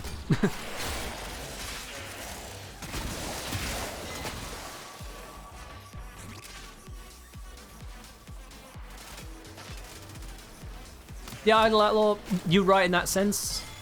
We don't really have the wrong way around, like going from an appropriate body to the wrong body in real life, which is why the distinctional phrasing gets a little bit awkward.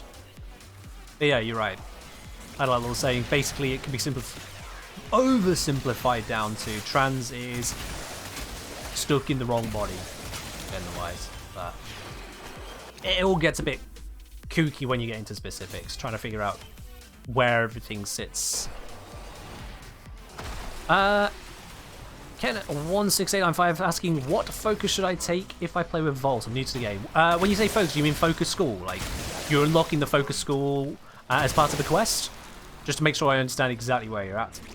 Oh, I should be collecting crystals.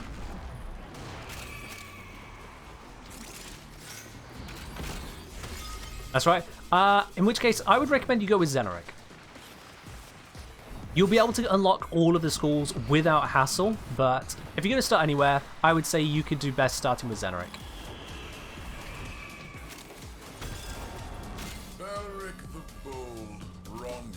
Zeneric will lead to you being able to unlock the ability to generate a lot of energy for yourself.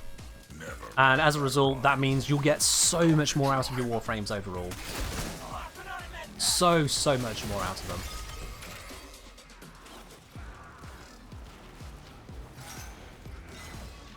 I think you can loosely sum up the options as Madurai is damage, Zeneric is energy and casting, Naramon supports you melee, Onairu supports utility, and Vazarin supports defense. Very loosely, that's what they come down to.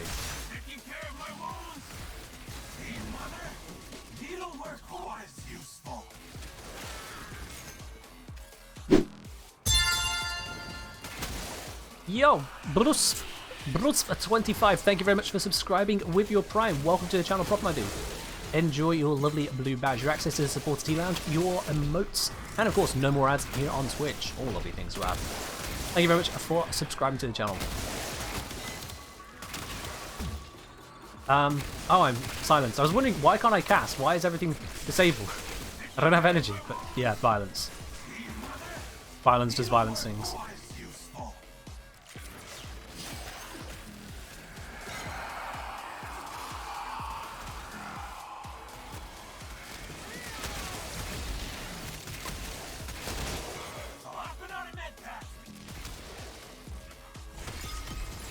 Just realised that corporates don't have a scientist figure anymore. They have a scientist figure? How do you mean? What about the corpuses removed as a quote-unquote scientist figure? They have plenty of scientists. You do not get to the level of tech that the corpus have without scientists. That's just a fact. Not to mention that Parvos Granum invented Spectre particles. And he is one of the biggest hotshots in the entire Corpus regime. If not the biggest hotshot in the Corpus regime. So he's right up there, you know. He knows his science bits.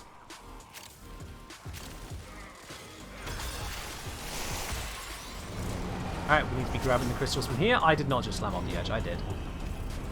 Wasted time. Oh, come on, I made that jump. I was supposed to ledge grab. This is why flying frames are so much better for this.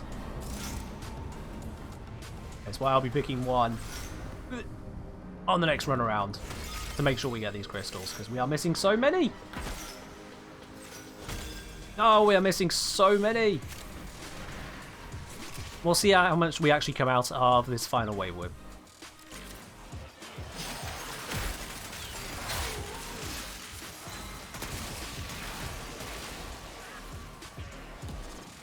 Warframe might have feature creep. Holy shit, the lore creep. Warframe has lore just kind of all over the place, doesn't it? Yeah. It's pretty much always been that way. Yo, Dengar96, thank you very much for subscribing with your Prime, my dude. Welcome to the channel proper as well. Again, enjoy your lovely blue sub badge, your emotes, your access to the supporter T Lounge on Discord, and no more ads here on Twitch on this channel. For those of you who don't know what the supporter T Lounge is, just a quick recap on that. That is the premium only channel, premium access channel on my Discord. So, closer access to myself if you've got questions, if you want to talk about anything going on with the channel, and at the same time as well, you also get to vote on upcoming Friday streams. So, you get to pick. You get to pick. The vote is already up and running, so you get to pick every single week. And if you don't get what you voted for, your vote carries over to the next week. To say, if you voted for, I don't know, Apex Legends, it doesn't get picked. Next week, if you vote again for Apex Legends, you've effectively got 2 votes in Apex Legends. The next week 3, the next week 4, and so on. Or if you wanted to change your vote, you absolutely could do. Eventually, everyone's pick gets picked. And it keeps it nice and fair and varied.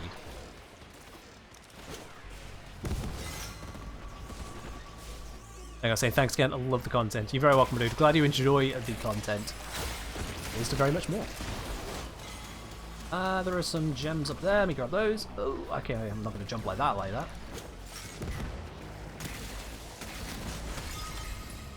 So Grayish saying it's painful if you join a random squad and none of your teammates take any interest in the crystals. Yeah, you have to focus on the crystals. If someone else isn't focusing on the crystals, it is your job. Oh, I just fell off the map. That was unintended. Someone has to focus on the crystals, and if not you, then who? Oh, there we go. That's a nice jump. I like it when I've got my consequence built in. Where is that guy? He is up there. I'll stay down here. He can come to me if he wants my attention. I'm too busy immolating the corpus. Oh, I see M87 is, however, bleeding out. Let's fix that. Nope, never mind, they're dead.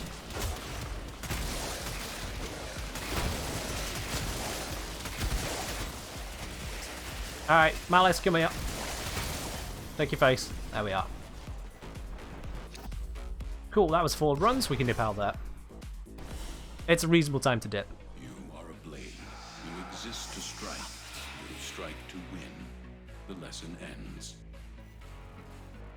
Yeah, it's kind of weird that there's no one on the corpus side talking to us. 3-hour mirror defense, is there? Yeah, that is a bit of an odd one.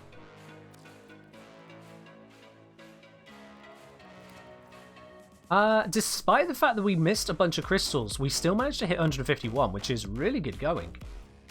Guess we didn't miss that many overall in the end. That is surprising.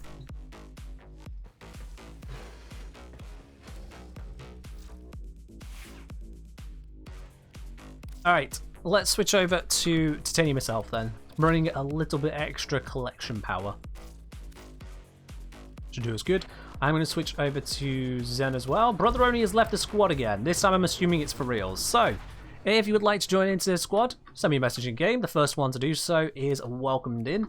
If that's Brother Oni, then he gets it back. Otherwise, it'll be for someone else. As we've got only 3 in the squad right now. As we go into some more Steel Path mirror defense. Our Brother Oni saying giving someone else a chance. Fetty. Grumpy Pants takes a spot. There we are.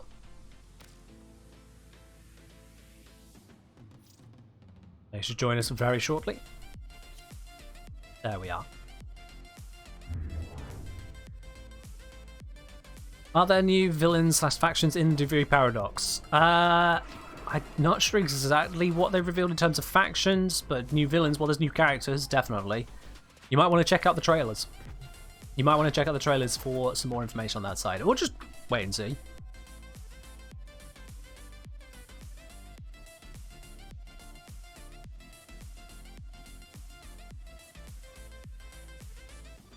Titanium is probably a bit much. Any preference? Yeah, something to just make sure that the enemies don't actually kill the crystal. 2 Titanias, myself and Zom focusing on the crystals is going to be fine, so you just make sure that the enemies don't murder what we're trying to actually defend. I'm excited for Paradox. I'm absolutely excited to see what they've got in store for us proper with Duviri Paradox. I want to see how it lands. We've got cursory details, we've seen snippets of gameplay, we have some semblance of an idea as to how it's all going to come together, but it's all in the details. And for that, we're just going to have to wait and see. You're here to defend something that defies my own understanding of the world. Alright, I'm fast. Stop the Grenier and Corpus. God, I feel a lot faster than I should be. Cold War. Warframe. Crystal Look at that speed. casket for who? I just... Yeah. Let's not hold down the shift key right now. Genes for the I'll just coast. This is non-sprinting speed. the genes. Do the science. Just casual flight speed.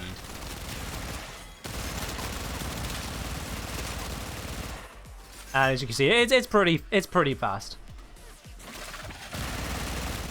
Hey, fast is what we came for. I don't even need to focus on the enemies. We got others who should be doing plenty of kills, so I don't need to focus on them. My entire role is just crystals. If we miss any crystals, it's on me. That way we should get as much as possible.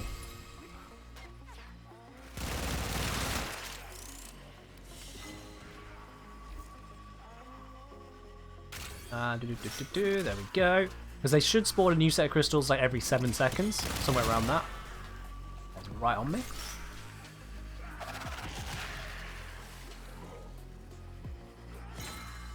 Oh, okay, that one also spawned right on me. Very convenient.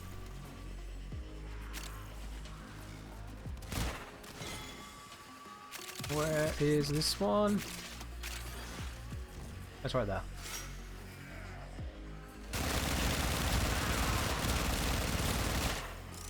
$55 seconds to go. Zom got those crystals.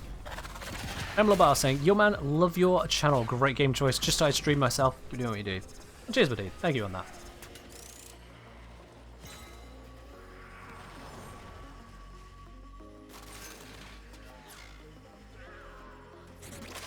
Let's see. Where's the next crystal's gonna spawn? Over this side. Can I get them before Zom? I don't see. Okay, Zom just missed one of them. Zom beat me to it. I'll get that whole cluster there.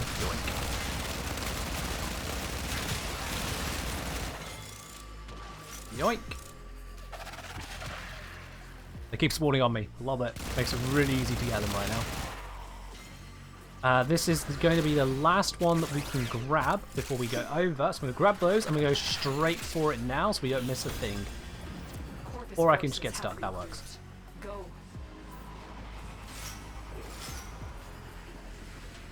You see how much easier it is to grab these with a flying frame. You just coax yourself into the direction of where the crystals are and yoink. 10 seconds left, we got everything. Easy. Easy mode that way. You don't need to understand the Warframe's entire ability set to use them. Titania's ability set is... it's kind of forgettable, not gonna lie. It's kind of forgettable. Also, there's the fact that I'm not sure if it's working fully at the moment. Not sure if it is working fully. It's like... yeah, where did that go? A thing spawned on him. There it is. That one's there. That's good. I can grab that buff. And now if I try and find a new enemy, not one that is a nullifier. Yeah, that one's stayed in place. But sometimes they just kind of... yep, where did it go? Where did that one's buff go? That buff just left the area.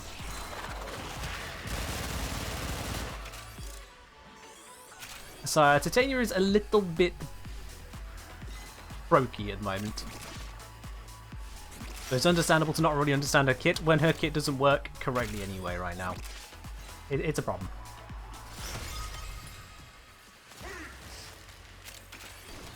Just keep an eye out for any more hidden spawns. I see one over this way. Got him.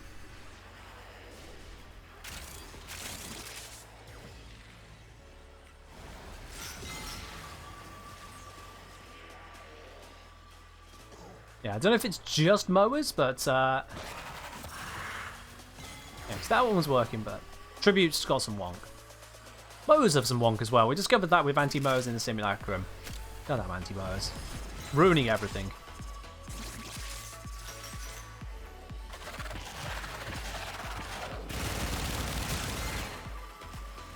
We got crystals spawned in here. Yoink. There we go. 28 seconds left on this round. Again, I'm just checking the edges because this map is a bit bigger than the other side. I'm checking the edges to make sure nothing's spawned off where we can't see them. Because you don't want to be missing out on crystals due to an awkward spawn. That would be rough.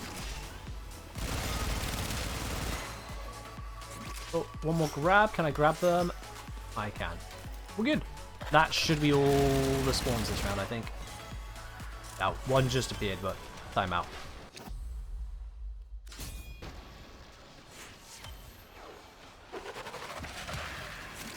Brother, it does beg the question, how do other MMOs handle the introduction of new content that's buried behind other things in the story? Oh, it's funny you should mention that, because I have a bit of experience with that. Thinking about stuff like World of Warcraft rather than EVE Online. Yeah, EVE Online doesn't have that issue anywhere near the same. I can speak for a game similar to World of Warcraft, and that is in RuneScape. RuneScape would introduce quests and content which was high level, so you would just need to work up towards it. So, for example, the introduction of the Elven Lands and Prifddinas. To get to Prif required an absolute slog of both skills and quests. It's a long way there. Likewise, there was the slog of quests to get to the end of the storyline with Sliske. But then, other stuff, they gave a shortcut to an introduction by what they did was a separation of the ages of RuneScape. They created, I think it was called the World Wakes, which, funnily enough, TWW also matches a big one in Warframe, The War Within. That was a fun little initialism to get my head around when switching games. And that was designed as a... be advised, this quest marks the start of the 6th Age. Quests which are 5th Age happen before this quest. Quests which are 6th Age happen after this quest. So storylines will not line up if you are not familiar with the difference between 5th and 6th Age. So the answer is there's not really a clean way of doing it. Frankly, you either create content islands or you create stuff which is canonically happening at the same time, we just somehow weren't dealing with it before, which could be right toughy. Or you do wibbly wobbly, timey wimey, or go the RuneScape route of going, look, this stuff is going to be out of chronological order. Here's a gentle warning. It's your problem if you want to get confused about it. There is no clean way of doing it in constantly updated games. Hell, even in game sequels, if they try to come up with new ideas for things in the past, they're effectively going to have to just retcon or say, oh, didn't you know? Didn't we talk about this in the old game? Yeah, totes. What's that? This game introduced some magic order of people who could actually solve all of the problems we dealt with in the first game. Why weren't they helping? They were busy. They were sleeping. So yeah.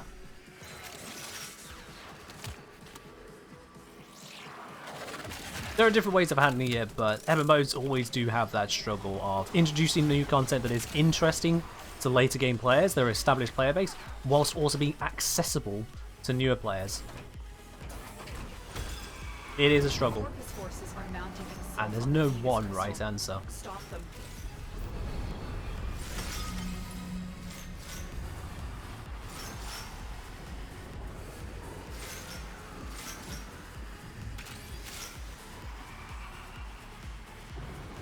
Alright, let's grab our crystals all up and around here, and we're good, let's go.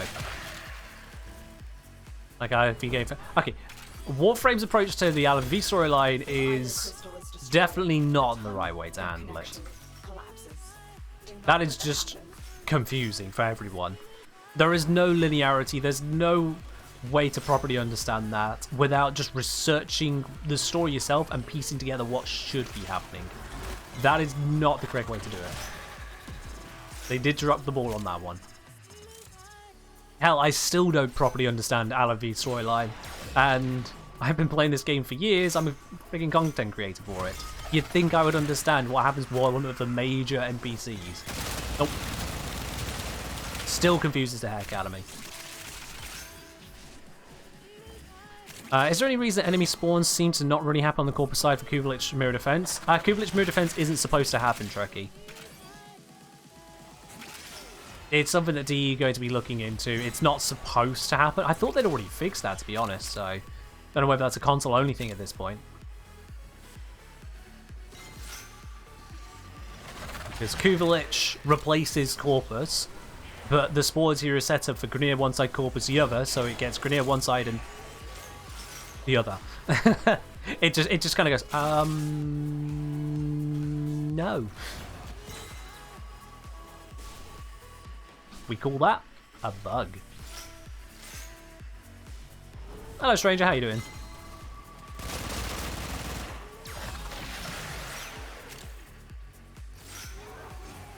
Alright, am I missing any crystals? It looks like we've got all the crystals around here. I'm just going to check the fringe locations, make sure there's nothing missing down here. Nope, that one is good.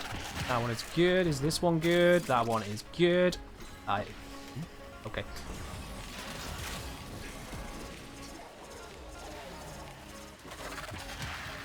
I've been saying, the games like Warframe that use mostly modern vehicles in marketing, they're behind tens or hundreds of hours of grinding. I mean, something that's in marketing being behind grinding isn't unheard of. Warframe has this absolutely stunning trailer relevant to the new war. The new war itself being absolutely locked behind a huge amount of grind. No amount of money is going to get past the amount of time you're going to need to spend to just be able to play the new war. Sure, you can cut out some things, you can purchase frames and necromechs and railjack to cut out a whole bunch of stuff, but you still got to go through the mastery rank ups to do the quest. And to do the mastery rank ups, you need the XP, and to get the XP, you need to use your gear. And to actually have the gear to complete the quest, you need to get the gear. It's a bit. It's a bit, there's no getting around that. Wow, double credit cash. Thanks, game. Yeah, loads of games have that.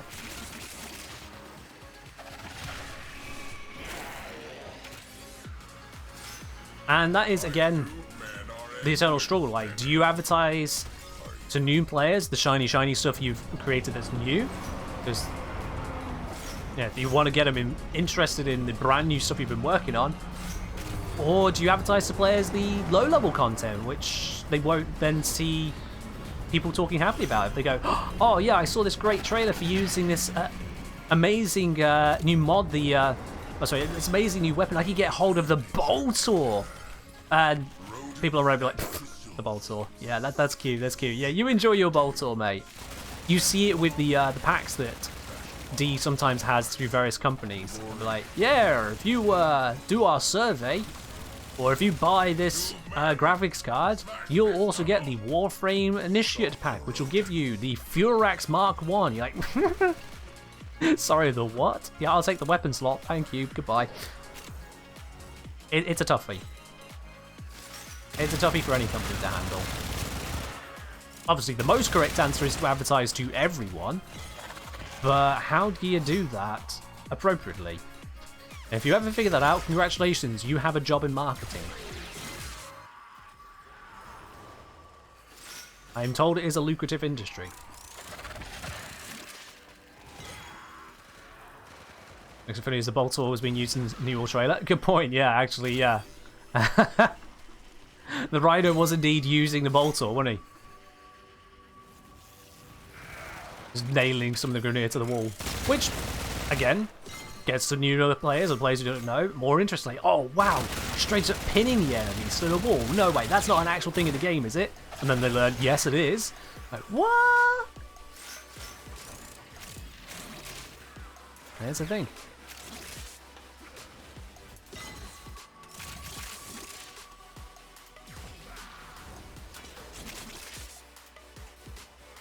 Come on, where's the gems? There's some more gems. Grab those. Just show some spawn over here. There they are.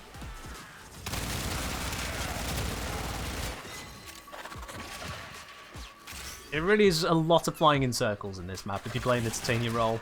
But that makes sure you get all of the crystals. And your teammates will thank you for it. If you're in a public mission and you're the only Titania, they will love the fact you are getting the crystals. Unless someone has decided to go full parkour for some reason. It's perfectly valid, it's just nowhere near as effective as light. But usually your teammates will thank you. If you've got like a Gar and a Vauban, Wukong, and Volt, and all that, yeah, we can do stuff, but you just said, nah, don't worry, I got this. Crystals for everyone. I think the Boltor was named Porus? I'm not sure exactly. There is a bug with the Boltor at the moment because of the upcoming Incarnate update, so I think the Boltor is one of the choices, yeah.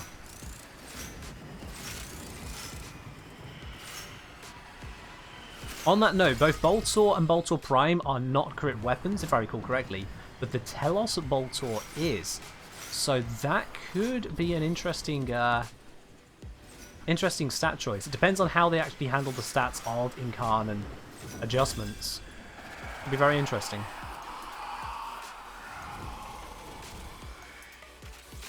Mania is here to ruin someone day, but I can fly, so I don't care.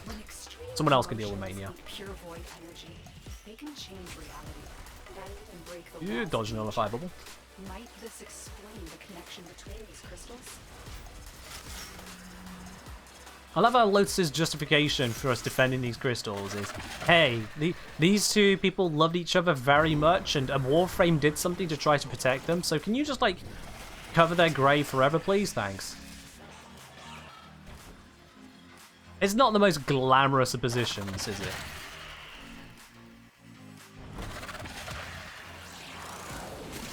Are we trying to stop the Grineer or Corpus getting too much of a foothold? Oh, no, no, no, nothing like that. It's just these two loved each other a lot, Tenno, and like, please. Citrine's remnants appear, the void, manifesting her last wish to protect Belric and Rania. But love, I know, right? You could tell it was a Valentine's Day update. Near enough. There was a very, very strong theme. They were fitting the time of year for the release.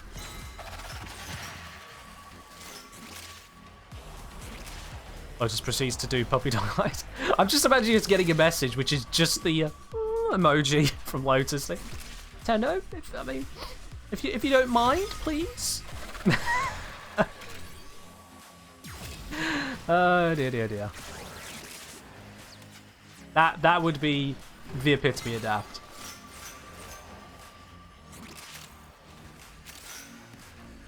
Maybe, Tenno, we can go through the Tunnel of Love?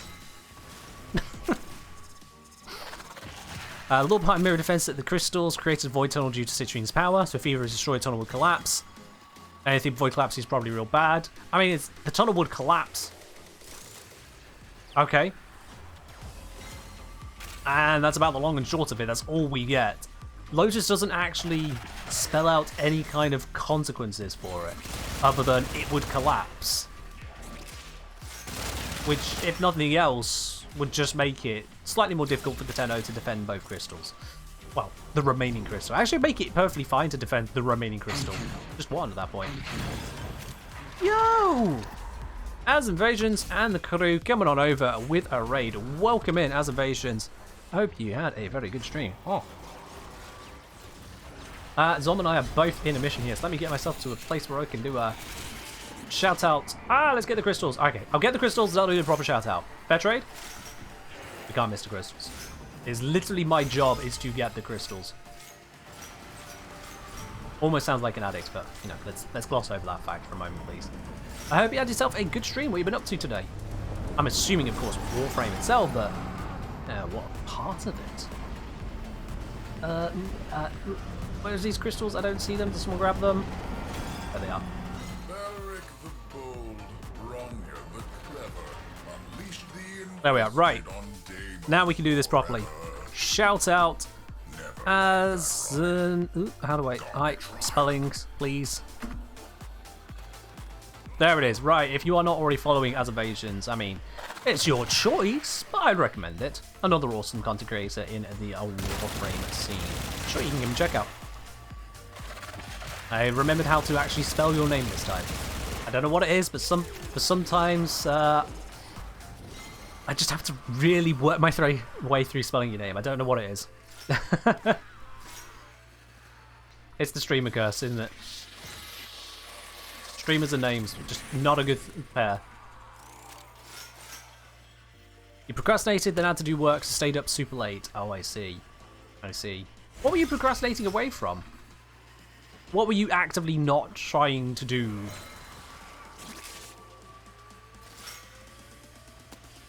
I say, imagine the sound effects of player collecting crystal snorting noise. God. Yeah, no, that'd be horrible. Let's not have that every time. Just grunting snort.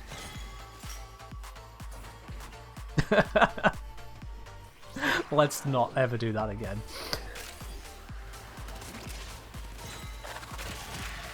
Surprise stream to edit, then proceeded to not edit for 13 hours. Oh, I see. Yeah. This guy's... What? Okay, he just decided to not take damage for a while. That was interesting. Yeah, my streams, I never go through and editing the streams at the moment. I just pop them over onto YouTube on the replays channel, ! replays, if you do want to catch any of my past broadcasts. But otherwise, I keep videos and streams separate. I know it's not the content creation meta to just leave streams be streams, but honestly, Warframe doesn't really lend itself to that kind of highlight reel the same way as you get out of, say, Apex Legends or other competitive games like that. And the videos I put out just... I feel happier with more researched and composed videos. But that's just for my particular creation preferences. I know that is different for everyone.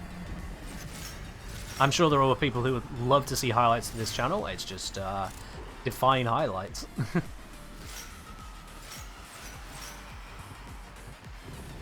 Oh, editing. Oh, editing on stream.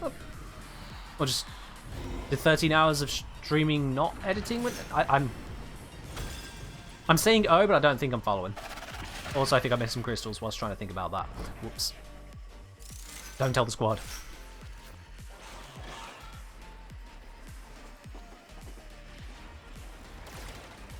Alright, are we on to... I think... Yeah, I think we're up onto the final run of this round, aren't we? Where's that crystal? It's in here, isn't it? Biggie little one. And so yes, very bad procrastination. You wasted 13 hours to play games first and said, oh, I see. What's happening? We're currently doing mirror defense on Steel Path to get both crystals and steel essence. Pretty much that. Yeah, that's actually the long and short of it.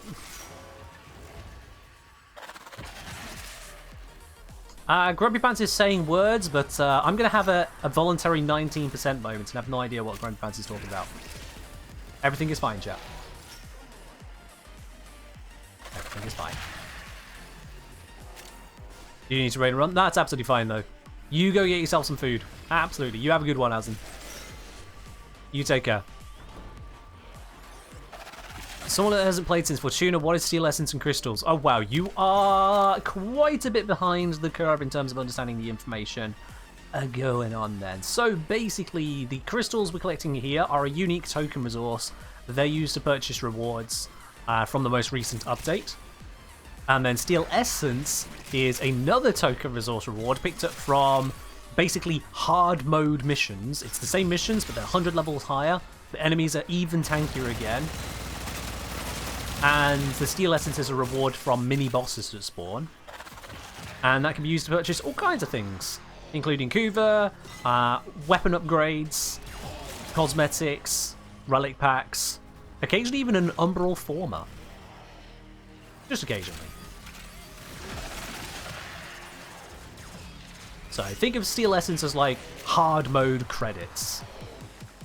That's probably the simplest explanation I can give if you have no experience with what it means.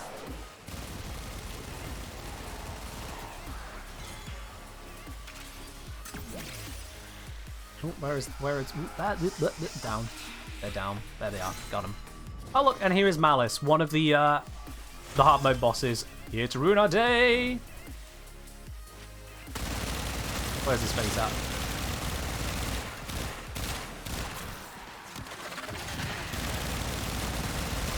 And that deals with him. Lovely. Alright, we're good there. We're good on that run. It seems like a very impractical way to preserve your love for someone. Yeah, I'd agree, Snake Raider. I'd definitely agree on that. Alright, so having double titanium, we only actually managed to get 7 extra crystal fragments and then of only 1 type. Zom, I think you were doing perfectly fine before. Also, Cezon, thank you very much for subscribing at tier 1. Welcome to the channel proper. Oh. Cheers indeed for that. Enjoy your lovely new sub badge emotes, your access to my supporter tea lounge over on my Discord, and no more ads on this Twitch channel. Absolute win right there. You play with me? Unfortunately, we got a full squad at the moment here, Anton. Full squad. That's very much tankier, 2.5 bonus to health, armor, and shields. Yeah, exactly, yeah. So enemies are substantially tankier. The Grenier, whew, it's a lot. You definitely want to be cutting through the defenses one way or another. Or just have the Omega upgrades. MVK3, thank you very much for subscribing with your Prime as well. Cheers to you too, my dude. Enjoy your sub badge, your emotes, and your ad-free viewing all the same. Alright, let's see, where... We're just gonna have to keep going at it, aren't we? This is not a short farm. We're dipping out every 25 minutes just to give ourselves a quick breather from it all, but... Yeah, oh, Zom's gonna hop off? Alright, let's cancel the vote on that a sec. Zom, if you're dropping out, that's absolutely fine, which means someone else can join in, so... First person to send me a message in game that wants to join in, the Kengineer is the name you need to be sending a message to. First come, first serve. Let's continue on with some Steel Path Tiana Pass. Obviously, you do need to have access to the node. Yeah, first come, first serve on that. Exclamation mark join if you don't know how to send me a message in game. Ronald, no. No, don't start me again on that, please. Botmania, welcome into the squad. Let's do this. Does I have a YouTube channel? I absolutely do have a YouTube channel. You're very right on that. Exclamation mark YouTube. Or just search The Kengineer over on YouTube. You follow me? Hey, there we are. I don't even need to tell you to follow me on YouTube. You already have done. Mission successful. I'm glad you like my videos. Appreciate it.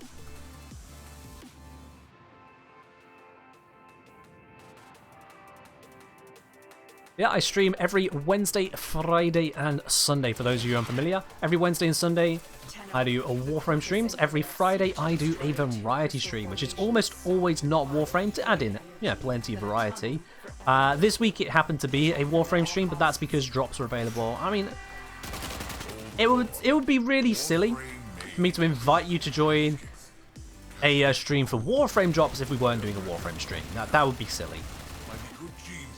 But normally on Fridays, I don't do Warframe to keep that little bit of variety. That's part of how I can keep playing this game as long as I do, because I don't play it all the time.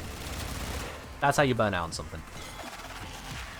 Crystals, I hear them, I grab them, yoink.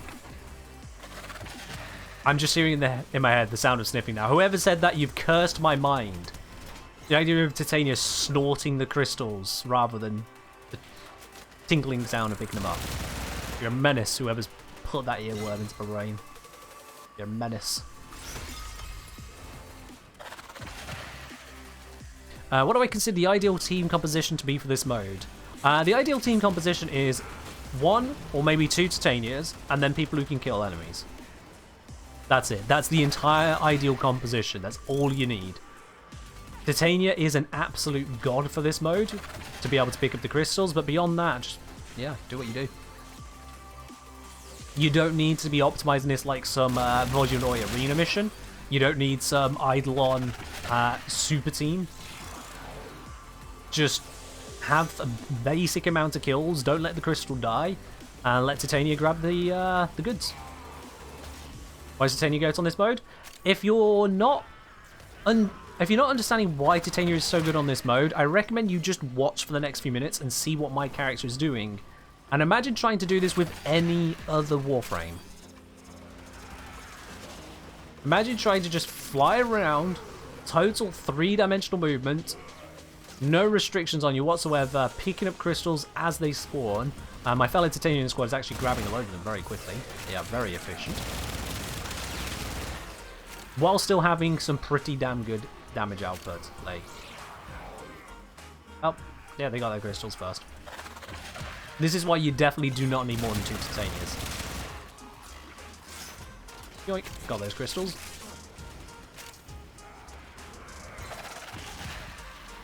If Titania is experienced with the Razor Wing, you probably only need 1. Yeah. I could be the sole Titania for this group here, and it'll be just fine. Oh, here we go. Having 2 ensures it definitely goes well. But 1 is absolutely fine.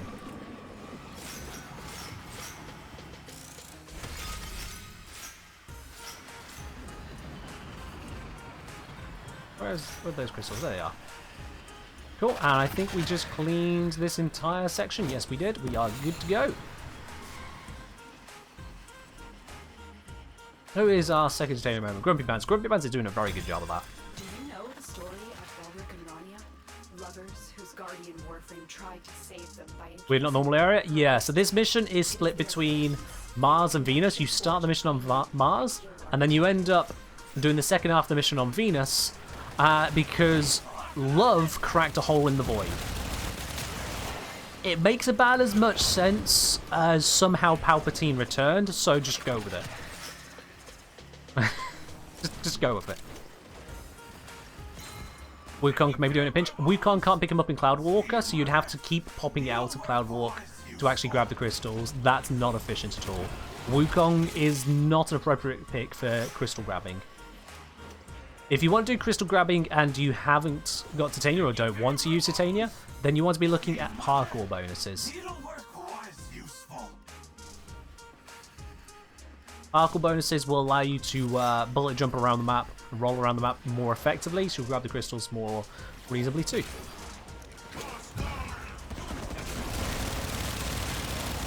Oh. I wondered why they didn't die instantly. There we are. They die a lot more quickly when I have the appropriate ability active for killing. Crystals over here. Yoink, yoink, yoink. Zephyr's not bad for crystal grabbing? Yeah, Zephyr's not bad. Effectively, Zephyr has powerful bonuses through floatiness. I'm not a fan of Zephyr's movement tech, but If you're happy with it, use it.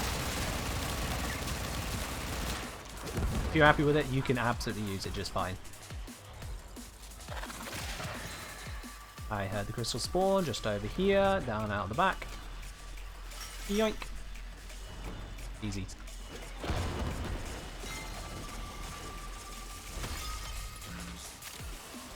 Wonderful, another reinforcement cycle. That means more crystal rewards. And we have an incoming torment. Where are they? There they are. Hello, you idiot. Done. Bullets.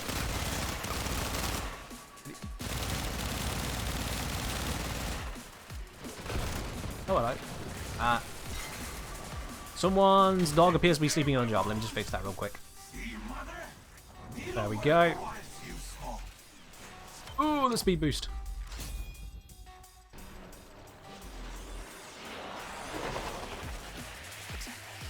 Alright. That area is cleared. We're now heading back the other way. Grab the crystals on the way through. This bit is such an important place for grabbing crystals. Like, you really want to be doing the best out of this. And this is where Titania really shines. The speed, the mobility, and the fact that you can't just drop into the void, literally, makes Titania absolutely an amazing pick for this. Like, there is no other Warframe that comes close to how good Titania is at this. Is there a way to predict whom the Acolyte will spawn on your team? I have no idea about the spawning on that, I'll be honest. The Acolytes are a pain in the ass to properly test for anything, let alone spawn mechanics. So, I'm not aware of any way to tell who they're spawning on, sorry. Approximately saying basically crystals are a pity system if you have Battle drops. Well, no. Yes, but no. Under a certain definition of pity system, I suppose. But they're actually a token system, and the random drops are a bonus. I say it that way around because, one, the crystal drops don't change your rates of receiving items, so it's not a pity system in that regard. And two, because you'll be using the tokens more likely than drops for everything. The primary means of getting something is how something should be addressed and labeled. So the random drops are a bonus rather than the other way around.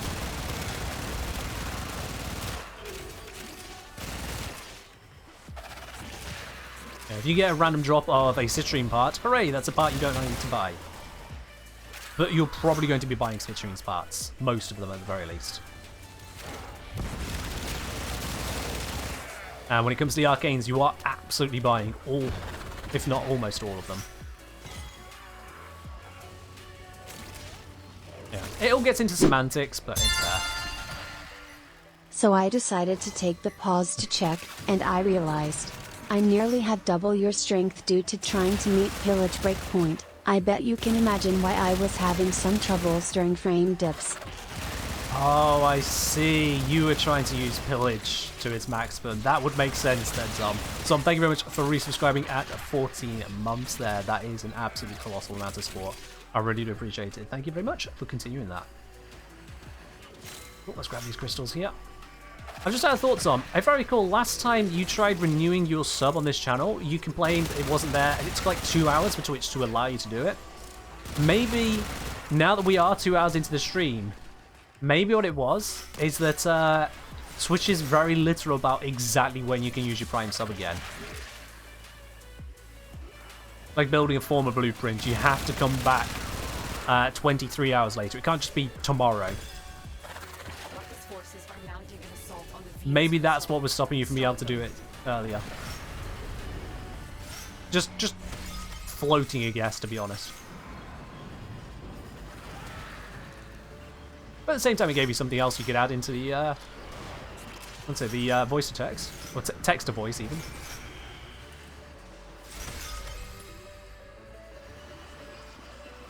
Wait, it's that crystal. I'm blind.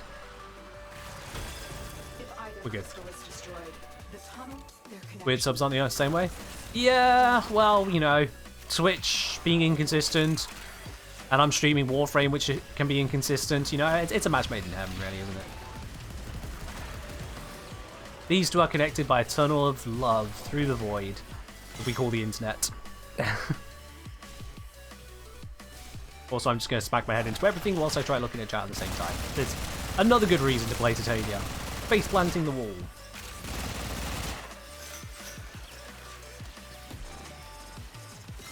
Voice text hold.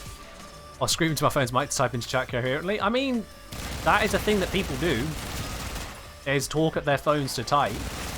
You can see this when voice to text gets confused with certain what's it, homonyms. Especially when auto captioning goes wrong with that same issue. It is a thing that people do. I saw some crystals here. Where are they? Oh. Up. They were up. You'll never understand how to mine red gems so quickly in Fortuna. Watch my mining guide. I literally put a guide on YouTube on how to mine effectively. Although you should be mining in the Orb Valis, not in Fortuna. That might be a problem there, my dude. Mining inside of Fortuna is not very effective. I'm going to ignore that. No, I'm going to ignore that. I'll just... Glaive! Glaive OP! There we go. Alright, back to Pixie Land. No one else is going to kill it quickly. I'll just Glaive. Glaive strong.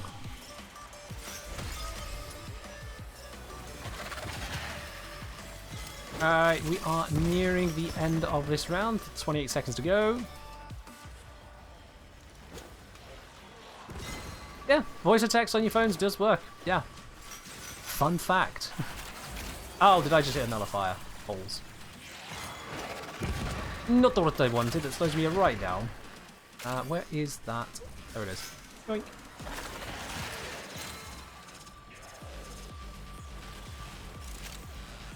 Grab these crystals just in the nick of time there. They don't matter that much, but I still managed to grab them. How long before Glaive gets nerfed? No idea. The fact that it's not happened so far tells me it doesn't seem to be a priority, so... I don't know, maybe DE just go, hey, look, people are enjoying this, and let's just let it happen. It's making us platinum. Making us have people buy platinum to get it, so sod it.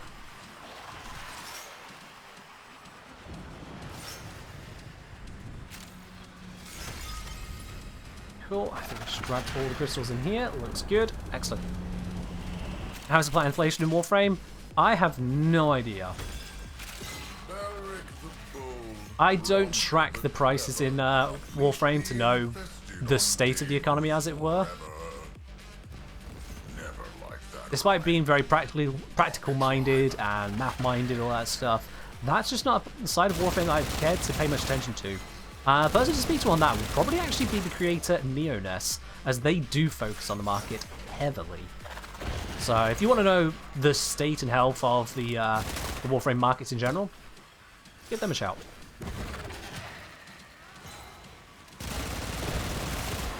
Why is that pet down again?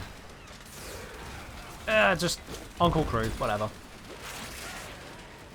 I'll let them do some shooting. That should blow up a thing or two.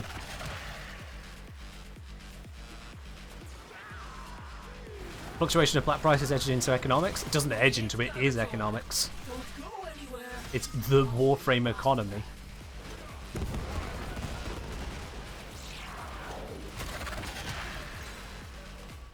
In good correction, Ronald. Yeah, I'm not an engineer, I'm a kengineer. They are different things. Did you see, if you translate it to another language, I don't know what engineer is in French or Italian or Chinese, but if you translate kengineer into French, Italian, or even Chinese, you get kengineer. It just happens to sound like the English word engineer. I'm a kengineer. Very different thing.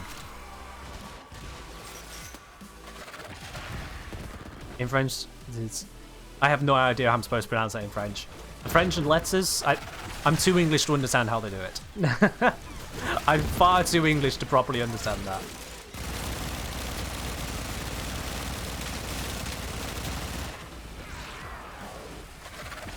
Same pronunciation? See, there I'm looking at different letters and you're telling me it's the same pronunciation.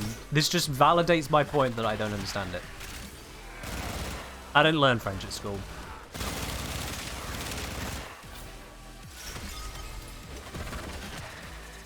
Alright, there should be another crystal spawn. There it is. And now I'm going to get ready to go through the tunnel because there's no way I'm grabbing the next crystal spawn.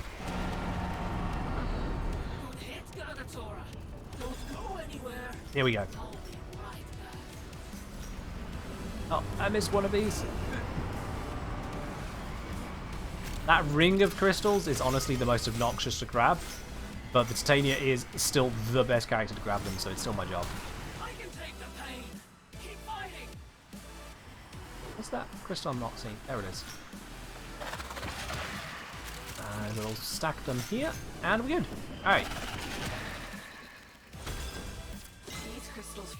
And whatever that word is, aren't pronounced the same. Alright. Had to do in some other language. Doesn't work, so yeah. It's still Kenjamir.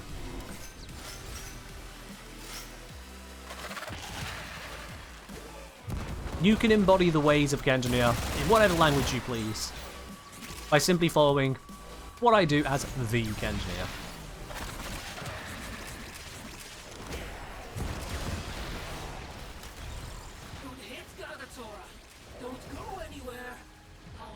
Drink. Ooh, hello. I do not like these things. They make it where everything is so tanky. There we are. Guardian Xmas are easily one of the more annoying. Not because they do anything particularly devastating. They're not like Toxin Xmas if you're Hildren. But it's the fact that every other enemy near to them just suddenly becomes so tanky. They're a pain.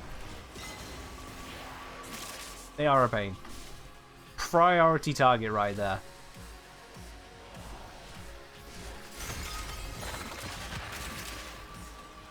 Yoink.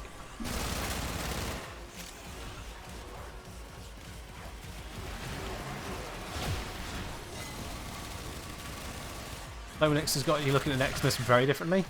How do you mean on that, Zom? How do you mean? Is it energy leech that's worry you? Is it the blitz ones because they drain your energy through damage, or something else? Oh, MA7 got destroyed. Let me pick you up. You got Malice bubbled. Didn't notice, I'm guessing.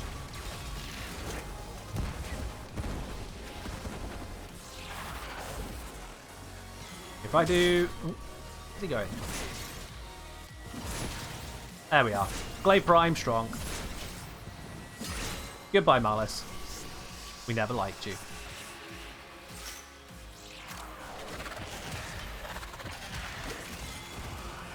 And where are those crystals? We got some here. Got a bunch of them there. Oh, ribbon slippers. Nice. That's because you can steal them. Oh, right, yeah. Turning Xmas to your side can certainly be interesting. If only enemies did proper damage against other enemies, that would be real nice, but really the case, is it? Ain't really the case. Alright, let's grab you, grab that.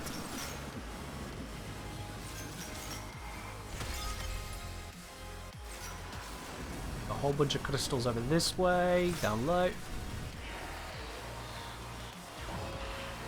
This group here. So this is where having two Titanias really seals in, making sure you get everything. Actually, when I get a grab of it.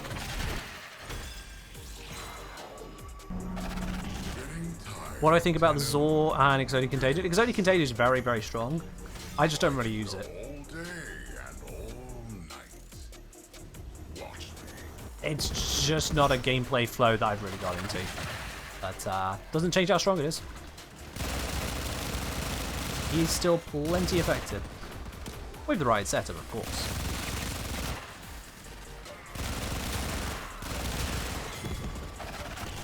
Alright, crystals are spawning. Let's grab these.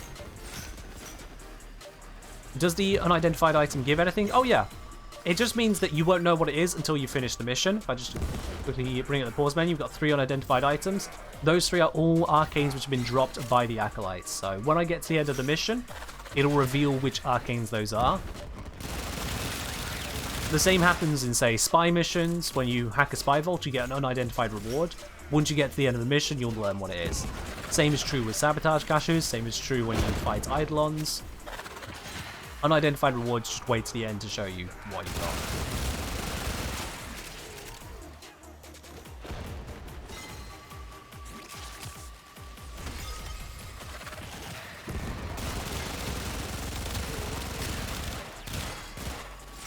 Yoink. Take all those. There's one right on me. Just a quick reminder, chat, as I see someone grab a ticket, we have got the Platinum Raffle running today on the stream. So if you haven't already, exclamation mark ticket for a chance to win it. I'll be doing the draw at the end of the stream. If you do have to go away from the stream, say you decide to make yourself a cup of tea at just the wrong moment, it happens, I've been there. If you do happen to dip away from the stream and you are the winner, I will be messaging you anyway here on Twitch to let you know if you are the winner. Well, only if you're the winner. And you just have to respond within 24 hours to actually play now. Everyone can enter, doesn't matter what platform you're on, Xbox, Switch, PlayStation, or PC. All players are welcome to enter. This pet keeps on dying. Come on, up you get. Wakey, wakey, you weird pink boy.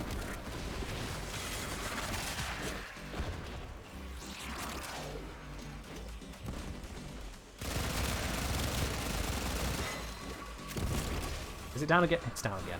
Alright, that's the last time I revived that pet. That pet just dies. Oh, I didn't notice we need to go to the next one. Grab, grab, grab. Gonna get in a circle of them. Grab those here. Down low. Like that. Grab these. And that's all looted. I'll go get the rim sliver. Yoink.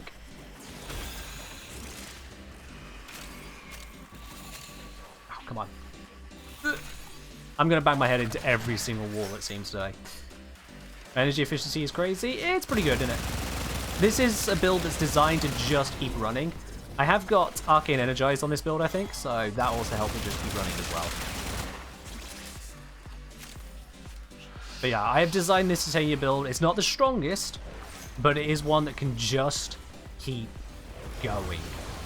That ease of use is very important to me. I do not want to get too close to violence.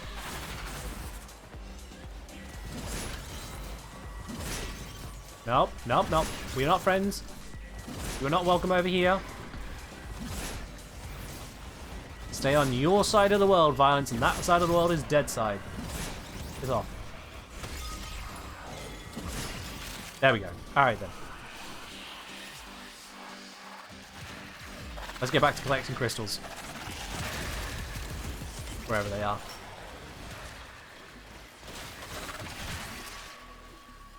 And to here. Yep, there's a bunch. Yoink.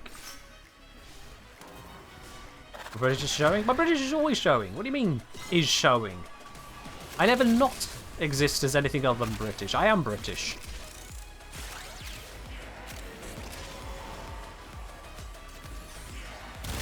Titania versus Silence is the saddest thing.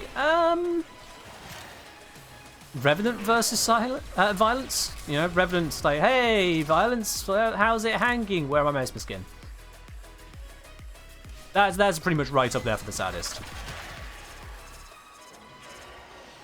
What are you going to do? Your entire tank, your entire defense is activating that ability. You don't have a damage buffing ability like Rhino's Roar when you step back to reactivate. It's just... You're just Mesmer, and if you get up close, it's gone. Just gone. Yeah, as much as saying you can keep a distance, my Glade Prime is definitely the strongest part of this build, so I just switched to that. That's just an intentional choice because it takes down the Acolyte fast enough. But then I can get back to being a pixie. The worst for me are Violence and Malice. Malice spawns that bubble on you. That just ruins your day.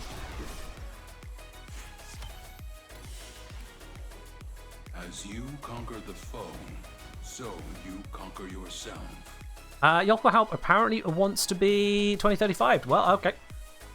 Yokohalp, enjoy your timeout. You are gone, my dude. You will not be back before the end of the stream, it seems, so bye. We'll see you next time. And we got another set of crystals. Wonderful, wonderful, wonderful. I'll be honest, chat. Ooh, got a crick in my shoulder. You hear that? I hope you cannot actually hear that on the oh, that is nasty. I can feel that clicking. That is horrible. I've held my arm steady while doing that same mission for a little bit too long. I need to stretch. Oh, I need to stretch. I still at Redeem wondered what it did. What do you mean you wondered what it did? What you do is you click the button that says get 2035. You go, what does this do? You click through, and that's where it says time out yourself for 20-35 seconds. You will be unable to chat for over half an hour. You have been warned. There's no wonder to it. It says exactly what it does. I removed it during the stream on Friday because I figured with 2,000 people tuning in as we had at the peak there'll probably be someone who's not reading. Daitai, cheers. Yeah, I thought I'd be extra safe on that one. What did I say during the middle of that? Can I come? We're in the middle of the mission, so I certainly wasn't able to add you in at that point, no. I'll be honest, I am reaching my limit on mirror defense for right now, so I'm going to mix it up. I'm going to still grab myself, and still the squad is full. Please. There's not. So, I'm going to mix it up. Let's crack some relics. Let's crack some Steel Path relics. We'll get a little bit extra Steel Essence that way. Let's go for... Ooh, these aren't the best picks. It's not the greatest defense mission, that one. So I was hoping for one that'll be continuous. Interception I don't really want to do. Interception just annoys me. The Exterminate one is the best. Let's be realistic. The Exterminate one is the best. Let's do the Exterminate Fisher. Let's grab ourselves some Essence with that to wrap it up for the Essence farming today. And it's resorted itself again. God damn it. Felarx, let's switch you out for the Amprex, because why not? Amprex is fun. Just make sure this is an appropriate setup. We're going against the Corpus, but otherwise it'll be fine. I don't need Zedric, so let's go for Nairu. And unless you're looking to join, please do not message me whilst I'm in game. And then only message me if I'm asking for people to join. It's bad enough for me trying to follow one chat. Having a constant pop-up of DMs like that is... Well, frankly, it's trying to jump over everyone else chatting on Twitch. It actually comes across slightly rude. That's why I say that. Alright, let's crack some relics. Yes, for Titania build. Yeah, I did see your message as I closed it. It was on the Warframe Arsenal overlay. I could go back to that, but let's get cracking on a relic for now. Has anyone ever redeemed the postcard? Not as yet, Idle Outlaw, not as yet. But that postcard is a replacement for the previous option that was there that did get redeemed. And that redemption was extract everything. Vaultmania? Vaultmania? Bye. Yeah, the previous redeem, extract everything. My Orbiter, the living quarters, used to be filled with Iotans. Practically overflowing with it. There was over 250 of them in there. The redemption, as I was still building up the collection, was to literally extract the endo from them all. Just completely melt down the entire collection, reset to 0. There's someone behind me. It was. And sure enough, someone picked that. Someone redeemed it, and they didn't just redeem it, they decided to, rather than wait for the spanners to build up, they used bits for it. I took the number of spanners, divided it by 10, and turned it all into bits. And wiped it out that way. Whilst a massive support for the stream, it was ripped the entire collection. How much endo did I get from it? Oh, a lot. Hundreds of thousands of endo. Hundreds of thousands. You want to be the first postcard? Oh, there's a few people going for the postcard. Adamalik saying, did we have a level 5 hype train last time? Ah, yes, Adamalik, you're right. Thank you. I completely forgot about that. You are very correct, Adamalik. What is it? You've had a couple days to think about it, Addy. What's your... Oh, can I not jump over that rock? Oh, good. Oh, dear. I'm pressing all the wrong buttons all of a sudden. I'm just noobing out. What have you had to think about then? What would you like to have happen if you were a hype train that you primarily sponsored? Finish your mission to find out what's inside. What is it you would like to see? Why do I have the enemy radar showing just a random cluster of enemies that far away? Tad weird. You'd like the extra slot on your radio to... Oh no. We've gone so long without doing that. We've managed to avoid it for so long. We're finally Excelling Urali. Oh dear, oh dear, oh dear. Flo, it has to be a level 5 hype train for it to lead to this. It takes a lot to get to a level 5, and this is where we're at. Because level 5 hype trains, they have led to the Umbral Formers on Urali. Okay, someone summoned in a heal station, that's a thing. Ooh, a Furious Prime Blueprint, why not?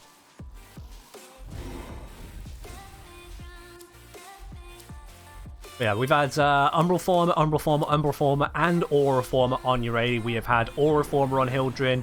We've had Formers added to Bone Widow multiple times over. And now it seems Addy is wanting it to be an extra slot on Urali. Hey boy. At least I don't have to re-level Urali at that point. It's just an installation. It's fine. Yeah. Look at the top gifters, Adamalik crushing it by a large margin. Yeah, just a bit. And if you switch it over to the bits, you'll also notice that we've got the PVG Lord at 100 there, Athery at 100 there this month, and then Adamalik at 1,400, because they're an absolute legend.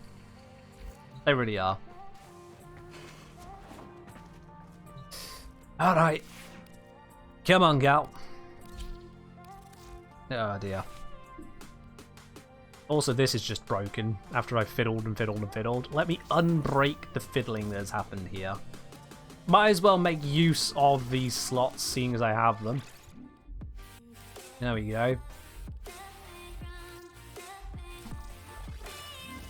Ta-da! You happy now, Adi Malik?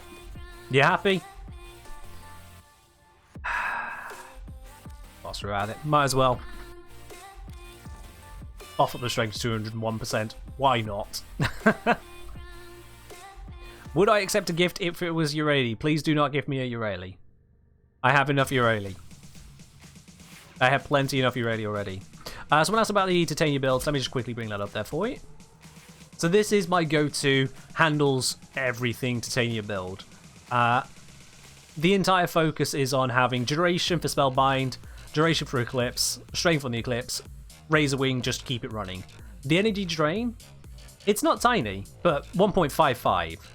1.55 energy per second is still very manageable. Oh, this isn't using Energize. Oh wow, that was really handling. Oh, I must have been testing with Steadfast, because normally this would have Energize on it. Well, there we go, that's easy. That goes to show this works even without Energize. Steadfast will come in handy for casts of Eclipse and Spellbind, but like, the 17.5 energy, it's not really doing that much for you. 1.25 is minimum you can get? Yes, yeah. So this is close to minimum, but that's because we got a hell load of duration. This is close to minimum drain. Is Vitality useful here? It is useful as an all-rounder approach, because it allows you to get into stupid circumstances and get away with it. You don't have to have Vitality here. You can absolutely swap that out for other options, but it allows you to be more reckless with Titania. A large portion of build making, which some people seem to forget, isn't just about being strong, it's about being effective. And it is very hard to be effective if you're too slow or too dead to do the mission. That's why my default go-to Wukong focuses so heavily on duration, mostly for the focus on Cloudwalker, because so long as I can access my Cloudwalker and get that running for a nice long duration, I don't really need to worry about much else. Corpse ineffective? Exactly. That's why Lavos just works so well, because Lavos just survives. I put a lot into his defense overall, so he can survive at a very high level, but even just generally, Lavos just survives. If you are careful about using your Ophidian Bite, you're golden. Whereas for other frames, you have to really, really try, and that's where Shield Gate meta comes in as well for some of them. But yeah, see, as we've just put the adapter on your aliens, let's bring her out. She at least deserves a little bit of time. Oh, let's switch the Zagara's gift over to Toxin now. There we go. That's perfect for the corpus. Alrighty, there it is. Let's crack another relic. Why not? Actually, before we do that, we're down a person at the moment. We did lose someone earlier. So, we have got a spot open. If you would like to join in for some Steel Path relic cracking very quickly, send me a message in game. Look Engineer, I'll bring you on into the squad. And Adam Alec continues to be an absolutely amazing person. Look at that. 5 more gifted subs going out to Jordan Louis, to Xavius, to a Striker, to the Common Continuum, and to Misty Pink. Adam Alec. Honestly, I don't know what has been in your cereal over these last couple weeks, but I absolutely adore it. Thank you very much. Really do appreciate it. Longshot frame. So again, how's it going? Which amp is the everyday one? 177 or 777? 777 is actually more of a Eidolon focus. 7x7 is just the go-to. It's the flamethrower that really burns stuff. I would say for everyday usage, I would actually go, I think it's 747.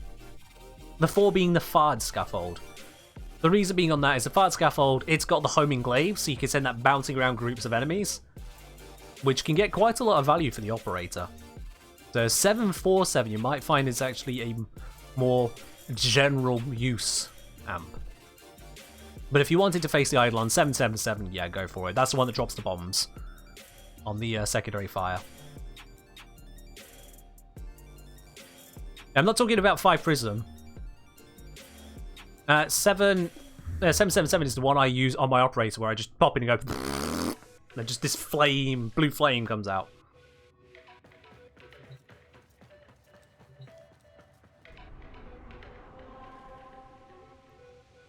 Adam Alex, I've been trying to cheer myself up due to a bunch of private problems. So I try to make others happy. Well, Adam Alec, I'm sorry to hear you've been having those problems at the very least, but I do appreciate the generosity and support for the channel all the same, my dude.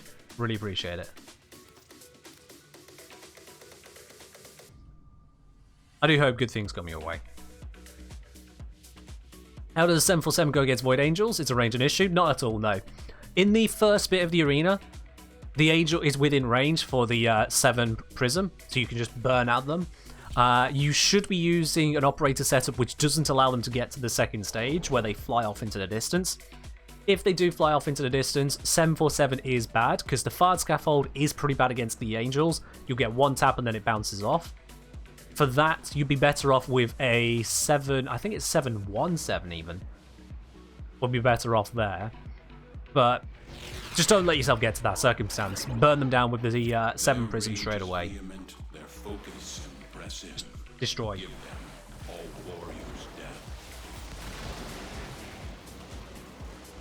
Guys, the mission's over here. What are they fighting? What are you dying to?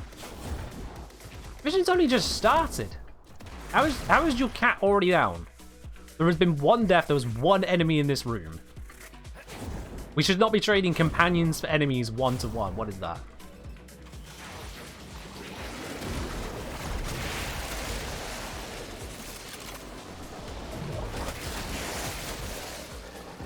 Oh, just noticed I didn't actually cast this. There we are. Uwu Ureli to the rescue. Bet you never expected to hear that sentence.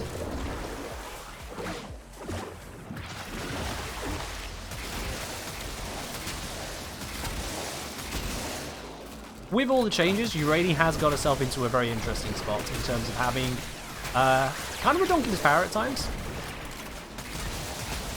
But she's still a movement hazard.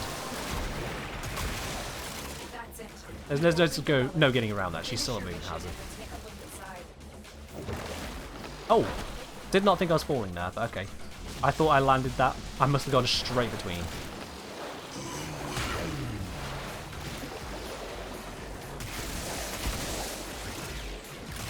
Have I got... Yeah, I've got all the axes. That's good.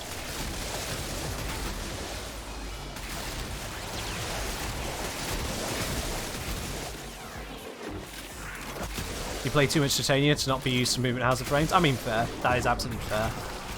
If you can handle Titania, you can handle Uranie. Although the camera jerkiness, that definitely. Ugh. The way the camera handles Uranie's positioning is not exactly ideal. I fell off the edge. Oh, hey, there we are. Grew to prime your optics. Don't mind if I do.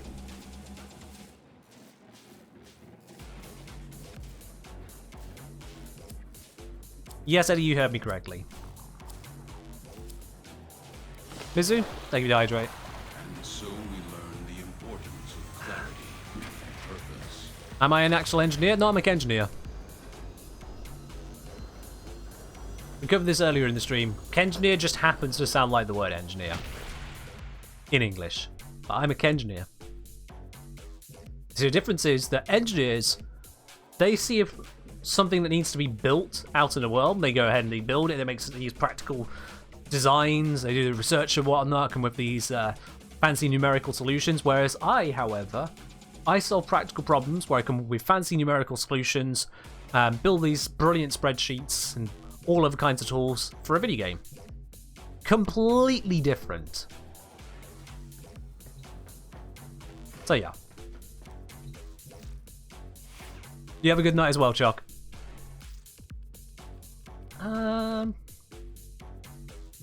Revenant. I haven't used Revenant today. I want to use Revenant. Let's go.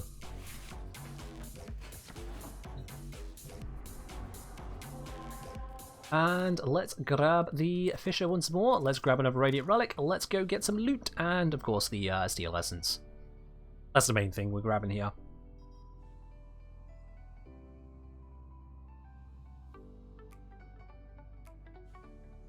Does it say, I'd like Marlena to be like Nezhus 3 with speed boost instead of a K-Drive? I get it. I get it, yeah. I'm not a fan of the K-Drive mechanic either, but, well, as we often say, it is what it is.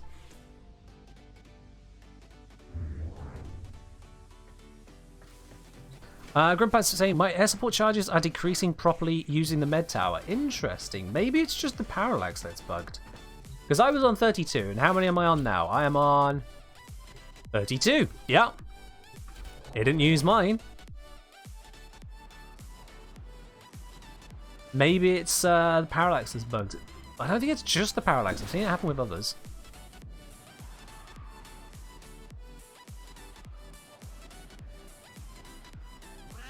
Z-Train want us to switch to a little bit of the rock playlist? Yeah, sure. Let me grab that as we load in. There we are. I should just load them now. The art of combat must be practiced to truly master. Hello, enemies! I have toxin damage. What are you gonna do? Seriously, Corpus just die to the Spore Laser so easy. This is Steel Path. Steel Path enemies shouldn't die this easily to a kit gun that you can pick up from freaking Fortuna. Well, actually, no, sorry. Spore Laser you pick up from Deimos. But you can mostly otherwise assemble in Fortuna. It's kind of crazy.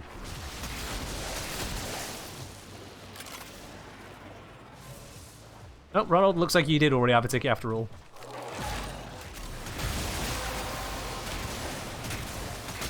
That's it. You opened the relic. Finish your mission. Are any of these active? No, no. I swear none of these are active these days, are they? Almost every time I check, it's just... Oh, wait, no, never mind. Never mind, this one's active. Join the cause, my friend. We have a friendly mower now. Who needs a mower companion when you can literally just get a mower in a mission?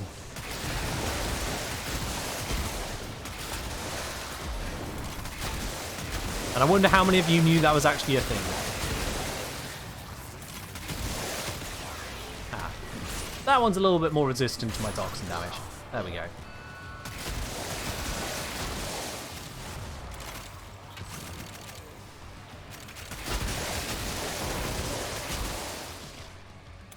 No, lock down. Oh, that was a quickly moved. Thank you, whoever did that. You are reducing my damage. I don't like it. There we are. Thank you.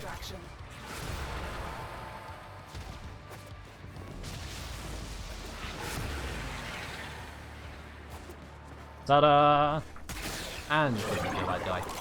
How is that a self-kill? How was that guy not aware as to what was going on here? Now, perhaps you're sorry. Seek medical attention. How about neuroptics? Why not? Why not?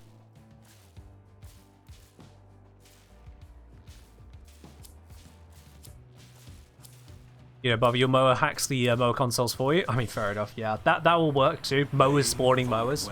That's always a bit of an odd one.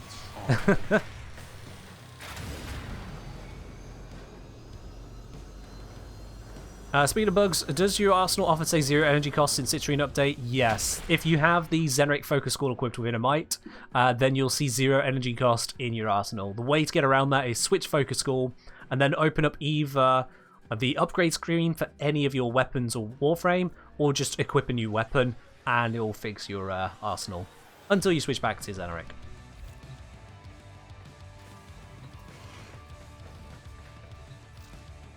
Now I need the video that determines if hacked mowers are better than built ones. Built ones are better. Because built ones can access Verglass. End of conversation there. Let's bring Volt. Yes, Volt is the right pick. Let me just bring the capacitance one so I got some actual tank going on it. Is this capacitance? No. Is this capacitance? Yes.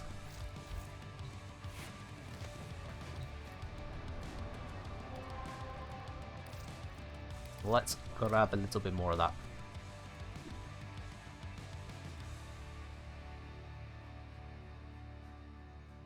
By the way, Ken, how much would you recommend Magus Lockdown? Yeah, get it.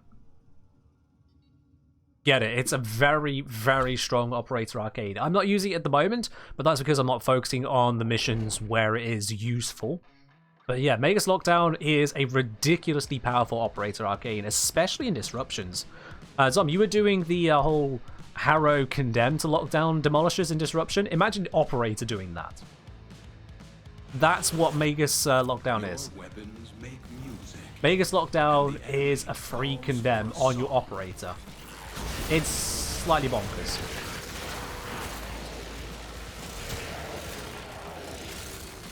Enjoy your bonkersness.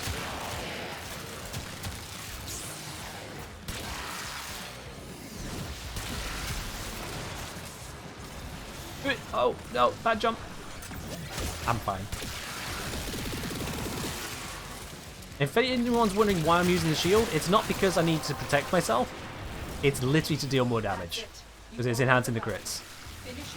I'm making full use of the fact that you can just pick up the riot shield these days in Vault.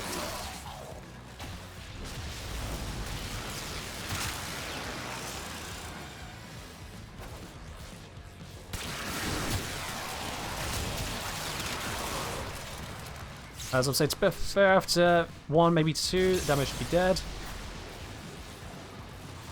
Yeah. You just need a little bit of lockdown, makes life easy anyway. Allows you more freedom in your weaponry, because you don't have to... oh dear, that hurt. You don't have to Omega kill the Demolisher, because you can hold them in place a bit. Just be aware they will become resistant. So you can't keep doing the same one over and over. Is someone getting that one? Wait. I never like when enemies spawns do this. I'm going to try and figure out where we're supposed to go. Them lot are going back for that enemy, so I can probably push ahead. Not this way. As you can just pick up 6 shields. Unfortunately not. But what we can do is we can use the augment, which allows multiple your allies to pick up the shields as well. Medical attention. And that's been fixed so that your entire squad can use it. So you can have 4 people from one vault. Oh, that was the wrong button. Running around, Support. and they'll be enjoying the what do you call it? All of them enjoying the riot shields from one vault. There we go.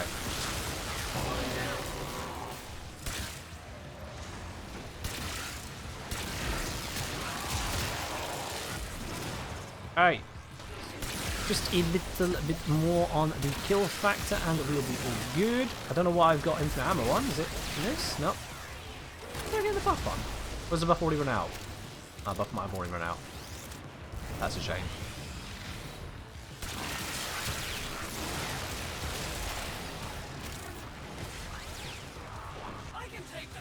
I don't know how I managed to put my right shield through the door there, but okay. Oh, and it ran out. You have broken their ranks and they are on the So, run. shield, thank you. Another successful mission.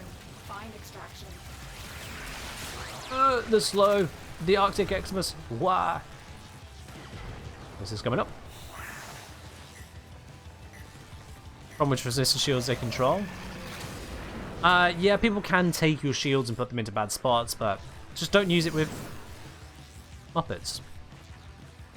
Just don't use it with Muppets.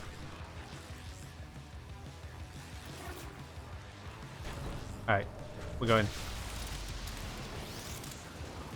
Speed up, shield up, go. I didn't actually use capacitance at all here. Oh god. I got stuck on Terrainers casting that there. That nearly killed me casting capacitance to try and not die. That's silly. I'll take the Knight of Speaks, why not?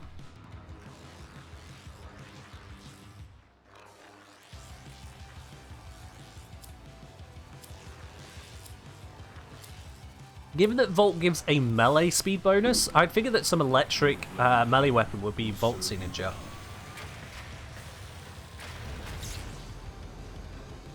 That would make more sense to me. And then stick with the Amprex being Jaya's unofficial, what's it, signature weapon. The Shock Tonfa, is that the Oma?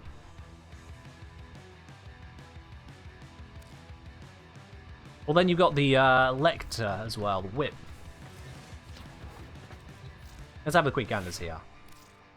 Can I search by damage type? Okay, so you got the Oma. Yep, that is electric damage. And then you got the Lecter.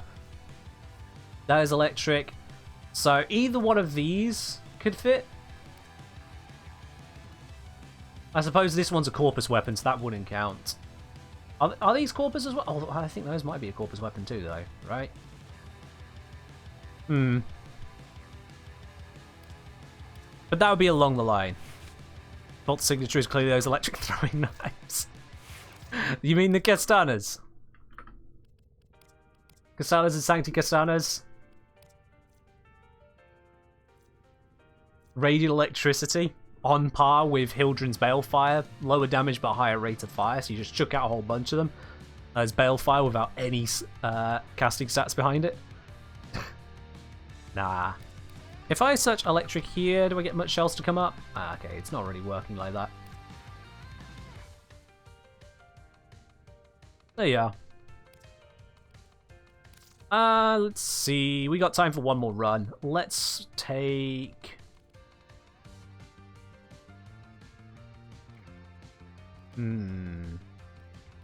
Let's go Zephy. Let's go... Oh, stop sorting it wrong. Zephyr Fulmin. Combo made in heaven because Zephyr I use with the Jetstream Augment. And this improves the projectile speed of my weapons, which affects the Fulmin.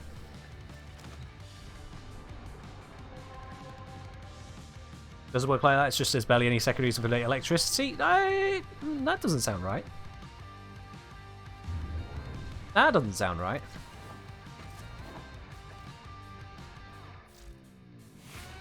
Nah. Let's go through this here. That is magnetic.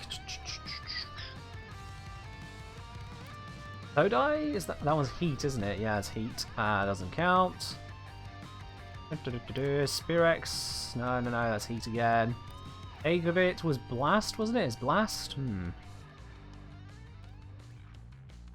Really not that many? Surely not. Surely not. Spectra? Nope, that's not. Marodetron? Nope, radiation. Okicore? Plinks?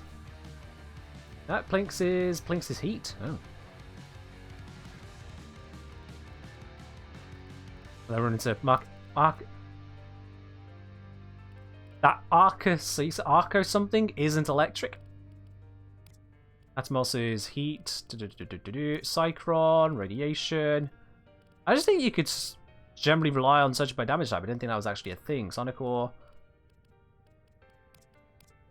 Okay. To verify, radiation. Bringing up all of those. Is that missing any? I don't know if that's missing any. Blast. I can't remember if that's missing any. Huh. No, wait, yeah. That's heat. And does heat bring that up? Okay, so heat's not bringing up the kit gun. Heat is not bringing up the kit gun there. There is that aspect to it. What else? Is it missing others from the listings in terms of heat? Because we've got Cyclone, Spirex, Thodai. I mean, it's not got normal Spirex popping up. Not Spirex. What was it? Plinks. Tenet Plinks deals heat. Normal Plinks deals heat, and I own normal Plinks. Is it popping up? It's not popping up. Plinks and Tenet Plinks aren't popping up, so there you are. No. No. I can say categorically, searching for the damage type does not cover it all the way through. In fact, if we check each of these, re-engineered Tenet Cyclone features refracting energy disc, split off the main target, hitting up to 2 targets nearby. It's not in the description. Maybe it's picking up the progenitor. Thodai. But doesn't say heat in there. Then it's just improperly implemented.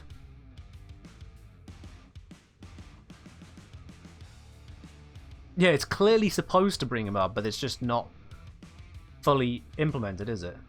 Well, go figure. Go figure. This is why I don't rely on that for finding damage types normally. It's just not been properly implemented.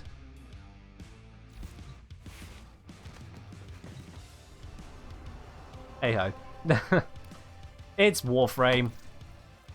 Did we expect anything else? Let's be real now.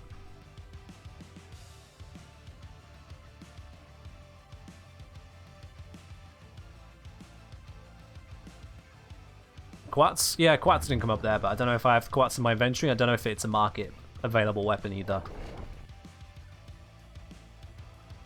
Anyway, let's do this last run in terms of Kraken relics, and at the same time, chat, for those of you who missed the reminder earlier, make sure you do grab yourselves a ticket to be in a chance to win it with regards to the Platinum giveaway we're doing in the moment. Yeah, it's a funny one now, Idle Outlaw, isn't it? Where we're both right for separate reasons. You're right about how it should be, I'm right about how it kind of isn't. I'm right that it's not reliable, you're right that it's intended to work that way. I would say that technically you are more right in this instance though, because you're right about how it's supposed to be and is otherwise working. I just happen to be able to find examples that show, well, this is why it hasn't stayed on my radar as a thing.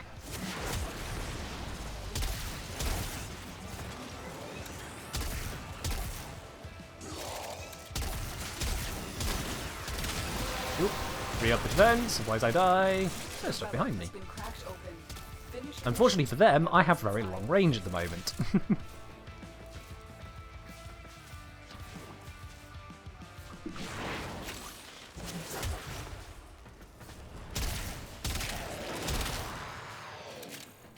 Alrighty, I think I should go back to the enemies back there, shouldn't I? Actually, wait, no, we only need to kill like 9 more, so if we just ignore that one, it shouldn't affect the mission navigation.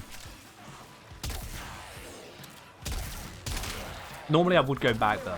Yeah, we're okay here. Another successful mission. Find extraction. No! No! It locked out on me. Damn it. Where's the panel? Here's the panel. Let me through. I even used a cipher on that one. I don't normally cipher consoles. That time it's just in the way. Ooh, Scorched Prime Blueprint. Don't mind if I do. Don't mind if I do. Dr. Halb, you are back just in the nick of time, aren't you? What timing? M8 apparently wanted the bronze there. You exist to strike. You strike. The Rasting pick. The lesson ends. Didn't look like anything particularly valuable to me. Maybe I was wrong on that. I didn't have my Warframe overlay up, so I don't know the relative values there, but it didn't seem like anything that needed to be preferred. Maybe they don't have it yet. I mean, there is a possibility. There's always that possibility, of course, Idle. Always. It's just, unless you abhor trading, usually picking a gold is worth it to then just buy the bronze part. But hey, we're all good on that side. So, M8, thank you very much for joining in on the bronze there. Enjoy your Relic Awards and Reactant. And on that note, I think that is about time for us to do the Platinum giveaway. We've got ourselves a lot of lovely bits of Seal Essence and Belric and Rhino Crystals here today, which has been exactly what we've been looking for. Your chat, been out the game a minute. What's the go-to Archon solo setup? The go-to Archon solo setup, Voji, is to head on over to youtube.com and type in the Kengineer how to one-shot an Archon. That video right there will make your day, because you'll never have to worry about trying to struggle through the Archons with this, that, the other setup. How to one-shot an Archon, it's a legitimate thing. I don't know why people keep commenting on the video asking, has this been patched? Has this been sorted? Does this still work? Like, yes! Yes, it does! Why are you asking? Go use it. Come back if it doesn't work, and then I'll tell you how you missed. It gets to me, but hey, whatever. That's the problem of reading every single YouTube comment to make sure I'm not missing anything important. Hey ho. A real chat popping in and say, here from all the amazing YouTube videos you created, thank you. You're very welcome, my dude. Welcome in. A real Chad, whilst you're here, that's the very first message you've sent, so second thing you should do is type in !ticket right now. As a message, give yourself a chance, because as soon as I see you type that, I'm closing the giveaway. You'll be the last person to enter it, so come on, hurry up. We are now literally all waiting for you to grab a ticket. Anyone who has not grabbed a ticket already should have already grabbed one. They're missing out. There it is, you grabbed a ticket. Let's close that now. Close. There we are, closed. Oh, I see a few people actually managed to sneak in right at the end there. Shows how many people have either just tuned in or just started listening to what I've been saying this entire time. But it's fine. It's fine. Everyone gets an equal chance at it, whether you entered at the start or end of the stream. But the platinum winner today of this raffle is indeed going to be Gerioni. Is it Gerioni or Gerioni? I'm saying Gerioni. It feels like, from a name perspective, it should be Gerioni, but I hate that about the English language, that you can't tell if it's a G sound or a G sound until someone tells you. But I'm going to assume, based on the name Jerry, it's Gerioni. In any case, if I have mangled your name, I'm sorry. Gerioni, congratulations. I'll be contacting you here on Twitch in a few minutes after the end of the stream to get a hold of your Warframe username and platform. We'll get that platinum sent on over to you. To everyone else, thank you very, very much for joining in on today's stream. Don't go anywhere just yet, though. We're not done, because we're going to be raiding over to another part of the Warframe community. Oh, yes, indeed. As much as I may be ending my stream, we're not ending Warframe. Let's just switch ourselves to a lovely little intermission screen. A little bit more personal whilst we do the switch. Let's see, who can we raid over to today? Who can we show what the community is all about? And of course, if you've only just got here, I know some of you have. Unfortunate timing on that. I am live again on Wednesdays, Fridays, and Sundays. You can always catch me on follow-up streams. Let's see, who are we going to raid? Who are we going to raid? I never say, hey, saw your YouTube content, found it very helpful. Been playing Warframe since beta on off the last 10 years. I'm glad it's helpful to someone who has been around so much longer than I have in terms of this game. Glad you could get something out of it all, my dude. Let's see. We've been to Neonest very recently. We've been to Pupska recently. Let's see. Vampix. Oh, that's in a different language because Twitch, again, never seems to remember. I don't know why I keep complaining about this anymore. Twitch is never going to remember what language I speak. You'd think it would be easy to, but it just doesn't. Let's see. We've got a pick. We've got Neonest, Pupska, Archangel. Those are the 3 names I recognize from the top rows here. What are we thinking? What are we thinking on that one? Forest Spin, same Pupska. Alright, first come, first serve. Easy win. It's done. It is done. We are loading up to Rail Nova to Pupska. That is all from me today, though, Chad. Thank you very much for joining in. I do hope you have yourselves a wonderful week. I'll see you halfway through, though, if you do need a reprieve from everything that's going on. Until then, be your very best. Bye-bye.